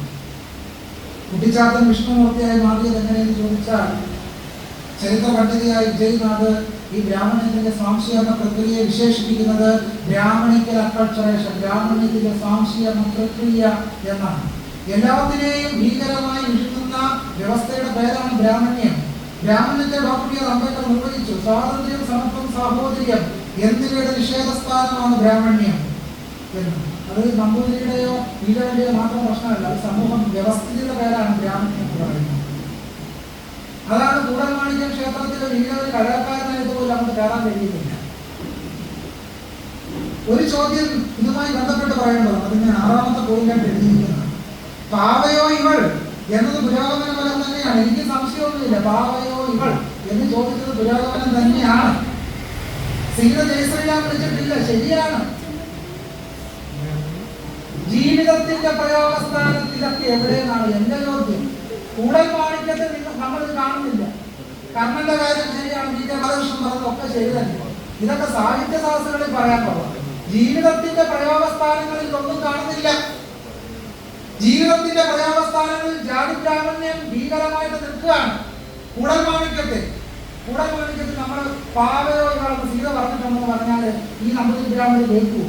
സീത പറഞ്ഞിട്ടുണ്ട് പാവയോ ഇല്ല, കർണൻ വിരാളനാണ്, അല്ലെങ്കിൽ സീത ജയശ്രീരാം വിളിക്കുന്നത്. ഇതൊക്കെ ശരിയാണ്. എന്റെ അഭിപ്രായമുള്ള പോയിന്റുകൾ അഴിഞ്ഞു നോക്കണം. പക്ഷെ ജീവിതത്തിന്റെ പ്രയോഗസ്ഥാനങ്ങളിൽ ഒരു ഈഴവനെ കടവക്കാരനായി കൂടി പ്രവേശിക്കാൻ അനുവദിക്കാത്ത മൂല്യവ്യവസ്ഥകൾ എവിടുന്നാണ് തുടങ്ങിയതെന്നാണ് എന്റെ ചോദ്യം. അത് ഇതിഹാസ പുരാണ പാഠപാരമ്പര്യങ്ങളിൽ നിന്നാണ് എന്നുള്ളതാണ് ഞാൻ ഉന്നയിക്കുന്ന പ്രശ്നം. ഈ പ്രശ്നത്തിൽ ഞാൻ കാണാതിരിക്കുന്നില്ല. അത് പുരോഗമന ഫലം തന്നെ. പക്ഷെ പ്രവർത്തിക്കുന്നത് ഈ വശമല്ല എന്നുള്ളതാണ്. ഈ വശം പ്രവർത്തിക്കുന്നേ ഒരിടത്തും. ഗുരുവായൂർ അമ്പലത്തിൽ ഒരു പാചകക്കാരൻ വേണമെങ്കിൽ അത് ബ്രാഹ്മണൻ വേണമെന്ന് എന്തിനാണ് പറയുന്നത്? കേരളത്തിൽ ദേവസ്വം ബോർഡിലുള്ള കോളേജുകൾ പുരോഗമനപരമായിട്ട് ആർക്കും പ്രവർത്തിക്കാൻ പറ്റും. ഒരു പ്രശ്നമില്ല. ക്ഷേത്രത്തിന്റെ കാര്യം നമുക്ക് അങ്ങോട്ട് മാറ്റി വെക്കാം. ഇന്റർവ്യൂ ബോർഡ് എല്ലാം മതനിരപേക്ഷമാണ്. എല്ലാം 916 പുരോഗമന കാര്യങ്ങൾ ഇരിക്കുന്ന ഇന്റർവ്യൂ ബോർഡ്. ഒറ്റ ആദിവാസി എടുക്കത്തില്ല, ദളിതനെ എടുക്കത്തില്ല. തിരുവിതാംകൂർ ദേവസ്വം ബോർഡിന്റെ കോളേജുകളെല്ലാം 1ാം തരം സവർണ കോളനിയായിട്ട് നിലനിൽക്കുക. ഇതെന്തുകൊണ്ട് സംഭവിക്കുന്നു? ഈ ചോദ്യം നമ്മൾ എന്തുകൊണ്ട് ഉന്നയിക്കുന്നില്ല? പൊതുപണം ഒഴുകുന്ന എയ്ഡഡ് വിദ്യാഭ്യാസ മേഖല ഒരു വരേണ്യൻ കോളനിയായിട്ട് നിലനിൽക്കുക. ഇപ്പൊ പ്രവർത്തിക്കുന്നത് എന്താണ്? പാവയോ ഇവളാണോ പ്രവർത്തിക്കുന്നത്? അതോ ഞാൻ മുമ്പ് പറഞ്ഞ ഈ ഇതിഹാസ പുരാണ പാഠപാരമ്പര്യങ്ങളുടെ ഗ്രന്ഥഭാഗങ്ങളാണ് പ്രവർത്തിക്കുന്നത്? ആ ഗ്രന്ഥഭാഗങ്ങൾ തന്നെ ആധുനിക കാലത്ത് പ്രവർത്തിച്ചുകൊണ്ടിരിക്കുകയാണ്. മനുസ്മൃതി ആരെയൊക്കെയാണോ പുറന്തള്ളിയത്, കേരളത്തിലെ ദേവസ്വം ബോർഡ് അവരെ തന്നെ പുറന്തള്ളുന്നു. കാരണവശപ്പെട്ടിരിക്കാൻ അപ്പൊ ചോദിക്കാം, ഒരു പുലയനും പറയുകയൊക്കെ പൂജാരിമാരായി നിയമിക്കപ്പെട്ടത് ശരിയാണ്. വരുമാനമുള്ള ഒറ്റ ക്ഷേത്രത്തിൽ ഒരു പുലയനുണ്ട്. വരുമാനമുള്ള ഒരു ക്ഷേത്രത്തിലും ദേവസ്വം ബോർഡ് നിയമിച്ച പുലയ പൂജാരിമാരില്ല. അവരൊക്കെ തന്നെ പാർട്ടൈം ശാന്തിക്കാരായിട്ട് വരുമാനമില്ലാത്ത അമ്പലങ്ങളുണ്ട്. വരുമാനമുള്ള അമ്പലങ്ങളിൽ ആര് തന്നെ? ബ്രാഹ്മണ പൂജാരിമാർ തന്നെ. നമ്മൾ പറയുമല്ലോ ഞങ്ങൾ ബ്രാഹ്മണത്തിനെതിരെ, ബ്രാഹ്മണത്തിനെതിരല്ല. ഞാൻ പറഞ്ഞു ഈ കാവട്ടെ നമ്മൾ അവസാനിപ്പിക്കണം. ബ്രാഹ്മണ്യം കൊണ്ട് നടക്കുന്ന ബ്രാഹ്മണർക്കെതിരെ കൂടിയാണ് നമ്മൾ എന്ന് പറയാൻ എന്തിനാണ് മടിക്കുന്നത്? ബ്രാഹ്മണ്യം കൊണ്ട് നടക്കുന്ന ബ്രാഹ്മണർക്കെതിരെ കൂടിയായിട്ടാണ് നമ്മൾ പ്രവർത്തിക്കേണ്ടത്. കാരണം കൂടൽമാണിക്യ ക്ഷേത്രത്തിൽ ഈഴവനെ കലാകാരനാക്കാൻ പറ്റില്ല. ദേവസ്വം ബോർഡല്ല, ദേവസ്വം റിക്രൂട്ട്മെന്റ് ബോർഡല്ല പറഞ്ഞതാരാണ്? കൂടൽമാണിക്യത്തിൽ 6 തന്ത്രിമാരാണ് പറഞ്ഞത്. പേരെന്താണ്? കരമന്നെല്ലോ നമ്പൂതിരിപ്പാടന്മാരാണ് പറഞ്ഞത്. കേരളത്തിലെ എത്ര മലയാളിമാർ ഈ നമ്പൂതിരിപ്പാടന്മാർ പരിഷ്കരിക്കപ്പെടണം? നീതി ഭട്ടതിരിപ്പാട് പറഞ്ഞതുപോലെ നമ്പൂതിരിമാർ പരിഷ്കരിക്കപ്പെടണം എന്ന് എന്തുകൊണ്ടാണ് പറയാത്തത്? മലയാളി പറയാത്തെന്താണ്? ഈ നമ്പൂതിരിമാരുടെ മുഖത്ത് നോക്കി എന്തുകൊണ്ട് പറയുന്നില്ല? പാവയോ ഇവൾ എന്ന ക്ഷേത്രത്തിൽ ചെന്ന് ഇങ്ങനെ പ്രസാദം എറിഞ്ഞു തരുമ്പോൾ ആരും പാവയോ ഇവൾ എന്ന് പറയത്തില്ല. ഇതിഹാസ പുരാണ പാഠങ്ങൾ പുരാതനപരമാണെന്ന് അവിടെ നിന്ന് പറയാൻ പറ്റുമോ? എറിഞ്ഞു തരുന്ന പ്രസാദം വാങ്ങിയിട്ട് വരാനേ പറ്റത്തുള്ളൂ. എന്താ നമ്മുടെ പുരോഗമനം എവിടെ നിൽക്കുമെന്ന് ചോദിച്ചാൽ നമുക്കിങ്ങനെ ഇരുന്ന് ഈ കളവെങ്കിൽ അന്യോന്യം പോലെ പറയാൻ പോകണം. പ്രവർത്തിയിൽ എന്താ? പ്രവർത്തിയിൽ നമ്മൾ തന്നെ ബ്രാഹ്മണ്യവാദികൾ. ഇതിനെയാണ് ഞാൻ ചോദ്യം ചെയ്യുന്നത്. പുരോഗമന പ്രസ്ഥാനത്തിൽ വിശ്വസിക്കുന്ന ഭക്തരായിട്ടുള്ള സ്ത്രീകളും പുരുഷന്മാരും പൂജ ഏതെങ്കിലും ക്ഷേത്രത്തിൽ ചെല്ലുമ്പോൾ പൂജയായി പ്രസാദം എറിഞ്ഞു തരുമ്പോൾ ഇതിവിടെ നടക്കില്ല എന്ന് പറയാൻ ധൈര്യമുള്ള എത്ര പേരുണ്ട് ഇവിടെ? ഈ പരിപാടി നടക്കില്ല, നിങ്ങൾ എറിഞ്ഞു തരുന്ന പ്രസാദം ഞങ്ങൾ വാങ്ങിക്കില്ല എന്ന് പറയാൻ ധൈര്യമുള്ള തന്റെയുള്ള എത്ര പേര് നമുക്കിടയിലുണ്ട്? അപ്പൊ ഞാൻ പറഞ്ഞ സംഗതിയോടെല്ലാം അംഗീകരിക്കും. അപ്പോഴേ പ്രവർത്തിക്കൂ. നമുക്ക് പ്രവർത്തിക്കുന്ന സിദ്ധാന്തമാണ് വേണ്ടതെന്നേ. പ്രവർത്തനമുണ്ടോ? സിദ്ധാന്തം പ്രവർത്തിക്കണം. പ്രവർത്തിക്കാത്ത സിദ്ധാന്തം കൊണ്ട് ഒരു കാര്യമില്ല. അതുകൊണ്ടാണ് അംബേദ്കർ പറയുന്നത് ബ്രഹ്മസിദ്ധാന്തത്തിൽ തുല്യതയുണ്ട്, എങ്കിൽ പോലും ആ സിദ്ധാന്തം അംഗീകരിക്കാൻ കഴിയില്ല. കാരണം ബ്രഹ്മസിദ്ധാന്തത്തിന്റെ മുകളിൽ കെട്ടിപ്പടുക്കുന്ന ജനാധിപത്യം ദുർബലമാണ്, തകർന്നു പോകും എന്ന് അംബേദ്കർ പറയുന്നതിന് കാരണമില്ല. ചില ആശയങ്ങൾ പുരോഗമനം, പക്ഷെ നമുക്ക് അതിന് മേളിൽ അടിത്തറ നിർത്താൻ കഴിയുന്നുണ്ടോ? ഇല്ല. അത് ഈ സാഹിത്യകാരക്കാൻ പോലെ ചർച്ച ചെയ്യാമെന്നല്ലാതെ നമുക്ക് ഈ ബുദ്ധിജീവികൾക്ക് കൂടി എന്ന് ചർച്ച ചെയ്യാമെന്നല്ലാതെ ജീവിതത്തിന്റെ പ്രയോഗസ്ഥാനങ്ങളിൽ അതില്ല. അതുകൂടി കാണണമെന്നുള്ളതാണ് ഇതിന്റെ പക്ഷം. പിന്നെ ഇവിടെ സൂചിപ്പിച്ച കാര്യം, ഈ സവർണൻ അവർണൻ എന്ന പ്രയോഗമൊന്നും ഗ്രന്ഥപാഠങ്ങളിൽ ഇല്ല എന്ന് വാദിച്ചത് തെറ്റായ വാദമാണ്. സവർണൻ അവർണൻ എന്ന പ്രയോഗം വളരെ കൃത്യമായിട്ട് അർത്ഥശാസ്ത്രത്തിൽ പറയുന്നുണ്ട്. അർത്ഥശാസ്ത്രമാണ് ആ പ്രയോഗം കോർഡിനേറ്റ് ചെയ്തത്. അമർത്യാസൻ പറയും അർത്ഥശാസ്ത്രം ഒരു മതേതര ടെസ്റ്റാണെന്നാണ് അമർത്യാസൻ പറയുന്നത്. അർത്ഥശാസ്ത്രം കമ്പോട് കമ്പ് വായിച്ച് എനിക്ക് അതിലൊരു അഭിപ്രായമേ ഇല്ല. അർത്ഥശാസ്ത്രം ഒരു ബ്രാഹ്മണ്യ ടെസ്റ്റാണ്, മതേതരമായി യാതൊരു അംശവും അതിനകത്ത്. അമർത്യാസൻ എങ്ങനെ തോന്നിയേക്കാം, അദ്ദേഹത്തിന് തോന്നിക്കോട്ടെ. പക്ഷെ ഒരു സംസ്കൃത അധ്യാപകൻ നിലയ്ക്ക് 7ാം ക്ലാസ് മുതൽ സംസ്കൃതം പഠിച്ച ഈ ടെസ്റ്റുകളെല്ലാം വായിക്കാൻ എൻ്റെ ജീവിതത്തിന്റെ 10-25 വർഷക്കാലം മാറ്റിവെച്ച ഒരാളെന്ന് എനിക്ക് അത്ര അഭിപ്രായം ഇല്ല അർത്ഥശാസ്ത്രത്തെ. അപ്പൊ സവർണൻ അവർണൻ എന്നൊരു പ്രയോഗം കോർഡിനേറ്റ് ചെയ്യുന്നത് അർത്ഥശാസ്ത്രത്തിലാണ് എന്നുള്ളതാണ് നമ്മൾ കാണേണ്ടത്. അവിടെ ആ ചർച്ചയിൽ സൂചിപ്പിച്ചൊരു കാര്യം, ശൂദ്രന് വരെയുള്ള ചാതുർവർഗ്ഗക്കാരെ പറ്റി മാത്രമേ ഗ്രന്ഥങ്ങളിൽ പറയുന്നുള്ളൂ. ദളിതരെയോ ആദിവാസികളോ അടിച്ചമർത്തുന്നതിനെ പറ്റി സ്മൃതികളിൽ ഒന്നും തന്നെ പറയുന്നില്ല എന്ന് സൂചിപ്പിച്ചു. ആ തെറ്റായ വാദമാണ്. ചണ്ടാളനെ പറ്റി, ശബരനെ പറ്റി മനുസ്മൃതിയിലും തുല്യഭട്ടന്റെ വ്യാഖ്യാനങ്ങളിലും ശാന്തന സ്മൃതിയിലും എന്തിനേറെ പറയുന്നു പറ്റും വ്യത്യസ്ത ധർമ്മസൂത്ര കൃതികളിലും ധാരാളമായ പരാമർശമുണ്ട്. ധാരാളം പരാമർശമുണ്ട്. ചണ്ടാളന്മാര് ഗ്രാമങ്ങളിൽ പ്രവേശിപ്പിക്കരുത് എന്ന് മനുസ്മൃതി പറയുന്നുണ്ട്, കൃത്യമായി പറയുന്നുണ്ട്. ആരാണ് ചണ്ടാളൻ, ആരാണ് ശബരം, ആരാണ് കുരുന്തർ? ഇങ്ങനെ പുറത്താക്കപ്പെട്ട